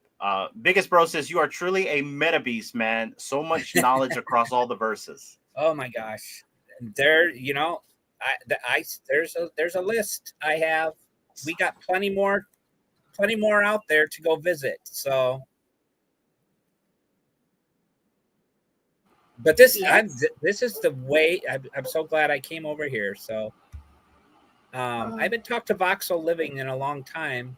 I have to check their timeline because I was trying to get them on my show, I think, too. So No, this is really cool. But it's really interesting to just everything. Oh, here we go. Costumes. Do I have something here? So this is kind of like the default figure, and then you can kind of overlay yourself with like a suit. Well, skin. If I remember correctly, you could change like the colors of that avatar that you come in as, but you have to get buy wearables or get them from somebody. And I know I have more than this, but that's all right. At least I have something on. Looks like I have a tutu. This is cool, man. I love. I never know where you're gonna take us next every week, and this is really rad. This is cool. What is that? Spotlights up there? What is that shooting up in the sky? Incorrect parameters. Right in front of me. It looks like that's their spotlights. Having a party. Yeah. Oh, is there people in there? Like, where are the people at? Where are the people at? That is a good question. So let me. Whoa! What an interesting build. This is Dragon Thunder Pagoda. I can see why.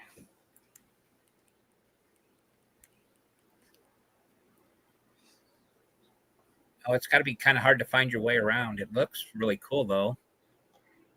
You can literally get lost in here. Like, where do I go? Especially with my steering capabilities. You're doing fine. All right, let me maybe check out one more. Yeah, this is like what I've usually seen is like maybe the main area, the main city, but this is pretty cool. Yeah. I came over this way, so let's see what else we got here. I don't know about games or anything. I imagine they do, but all right, let's go. Oh, here we go. Here's the map. I'm gonna ask a question here, so you can get an idea of. Oh yeah, this looks very different. See, they got okay. So what are those off to the side? That kind of looks like a fat sheep on the left. Left down here. Yeah, what is that? Like other? I guess they're islands. Wow, so okay.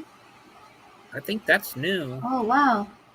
And there's like so many subs under that on that island. That's cool. And yep, I imagine. See, well, I don't know. I bet each of these blocks are broken down into multiple parcel lands. So it says here in 2022 there were 38 million total sold of user-based parcel lands. Yep. And looks like in 2022 there were a maximum of 70,000 land ownerships, but there is no accurate count on how much people are interacting in this space. And that is a hard thing to figure out in any of them. See, there was a deal a couple years ago in Decentraland. Somebody wrote, who was it? It was CoinDesk or somebody like that wrote an article who said in it they mentioned 38 active daily users in Decentraland. And at that time, did that ever stir the pot? Because I think I remember you telling me this. We had some. It was people were like, "What? No," and we ended up having a little bit of fun with it. I actually have a T-shirt for Decentraland. It says, "I have 37 friends." I'm one of the 38 that's funny others, but yeah, there was much more. Again, there's been some changes there that has caused some people to leave, and it's kind of died down. But I had 70 at least people that participated over the last couple days in the egg hunt. So there's more than just that. And I don't know what's going on here. Let me just... Yeah, your image froze, and so did your PFP that we're talking to right now. So right now everyone's looking at a frozen Metabeast. Oh, yep, I just gotta. Well, at least you can hear me. I just gotta wait. I just got a wait thing on for the. Yep. That's kind of funny for Cryptovoxels. You figure there'd be less intensive resources on it. Yeah, you would think. And now your PFP's frozen again. Yeah, and I had so much. I had this open. I had Second Life open. How about now? You had everything open. You gotta close some tabs, man. Never. Well, that's okay. All right. Well, yeah, that's probably going to be about it, I guess. Otherwise, you all have to wait for me to shut every. Oh, there we go. Hey, he's back, guys. He's back at his own segment. I am. Well, that was a little bit about Cryptovoxels. The voxels types, I'm not the biggest fan of, but that stuff looked amazing. It's. I don't know. Somebody took some time to build that. Oh yeah. That's what I say. I don't know if that is harder to build that way than it is like just in Blender or what. Not for some reason. I imagine it is because I've tried a little, very little, but I do have an absolute respect for the people that do build with voxels. I guess it's kind of got a retro kind of feel or look to it. You said Tetris, and then kind of like Mario Brothers way long time ago. Yeah. Definitely a Minecraft vibe for sure. But, I appreciate it all. I'm trying to learn to build myself. I'm not the greatest, but I still, like I said earlier, that's why I go into the metaverse and look, because I just love seeing what people are building, and I know that you can build so much more in there than they can in real life. Not to say there's not a lot of cool things out there built in real life, but you don't have to worry about physics really in the metaverse. Yeah. If you don't need to. Or showering. I suppose. Well, close it out, Metabeast. This has been your segment. What is this, episode 4 already? Yep. Telling you, man, we got to put this on your YouTube channel. And now that the egg hunt is over, I can take some time to do that. Ooh, stay tuned. That's awesome. Stay tuned, guys. Well, final words on your segment, Metabeast. Thank you all for joining. Next week, I'm going to go ahead, since I've got the privilege of having some early access to the Readyverse. Ooh. I thought I would go ahead and share that with those of you that might not have access to it yet, and we'll take a look around there. So that is awesome, guys. You hear that? Awesome. We're going to take a trip to the Readyverse. Thank you so much, Metabeast. Maybe I'll drag a bunny with me if they want to come along. Oh, let's go. Hey, the bunny knows it's an open door policy here for bunnies too. So let's go. All right. So other than that, as always, be safe, be well, be you, and thank you.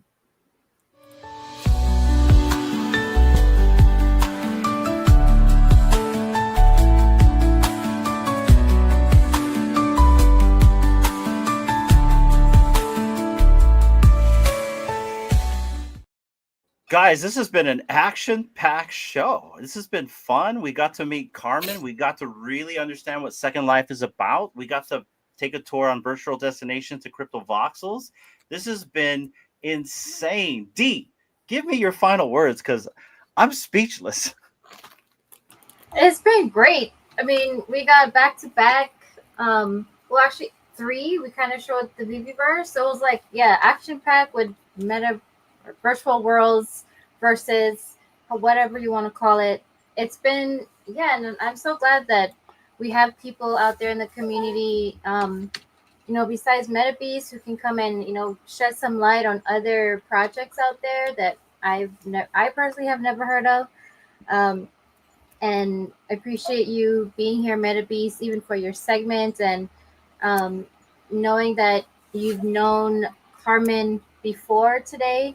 That also, kind of helps like her, because that's her first time being here, and she's like, "Oh, I know Metabeast," so that's really cool too, to help make her feel a little bit more welcome than break the ice. She thought, yeah. So yeah, I love your segments, Metabeast, and can't wait to whatever you come up with to showcase these awesome segments you have. Let us know. We will be your first subscribers, as well as everyone else that tunes in. I'm sure they'll subscribe to your channel as well. Whatever we can help to promote you, just let us know. But thank you. He's a part of the team, so whatever help he needs as well, we are here for you as well, Metabeast. So thank you so much. Go. Thank you. Absolutely good. Go ahead. Go ahead, man. No, go ahead. I was just gonna say I'll give a mention just a couple more that'll be coming up. So yeah, Readyverse next week. I think the following week I need to do this. Now this is then that one. The next one's gonna be after that will be what I believe to be the most decentralized of metaverse platform, but the most decentralized of a lot of things, in my opinion. And it's one people really don't seem to know anything about. I do hang out in a Twitter space now and then with a couple of them. But it's called The Man Who Sold the World. I heard about this. Oh, yes. And it actually has a nickname that they're all fine with, and that is called the Sufferverse. So okay, the Sufferverse. Sufferverse. Like yes, it is kind of, you do suffer a little bit. It's kind of suffering. Okay. But it has zombies as well. So there you go. Oh, zombies. Cool. So there's a cool factor, guys. Let's go, Metabeast. Thank you so much for the virtual destinations. Guys, give Metabeast a follow right here on his X profile right here. Give him a like, follow, interact with him if you guys want to do anything in the metaverse, like maybe hang out in Second Life. Also, guys, give Carmen, aka DigitalFemme, a follow as well on her X profiles as well. As long as follow her at Virtual Raw right here, which is a show that she does with also Vanessa Page right here, guys. And that is the show. Thank you so much for tuning in. Go ahead, Metabeast. Yes. If anybody is interested in more about any of these and don't want to go it alone,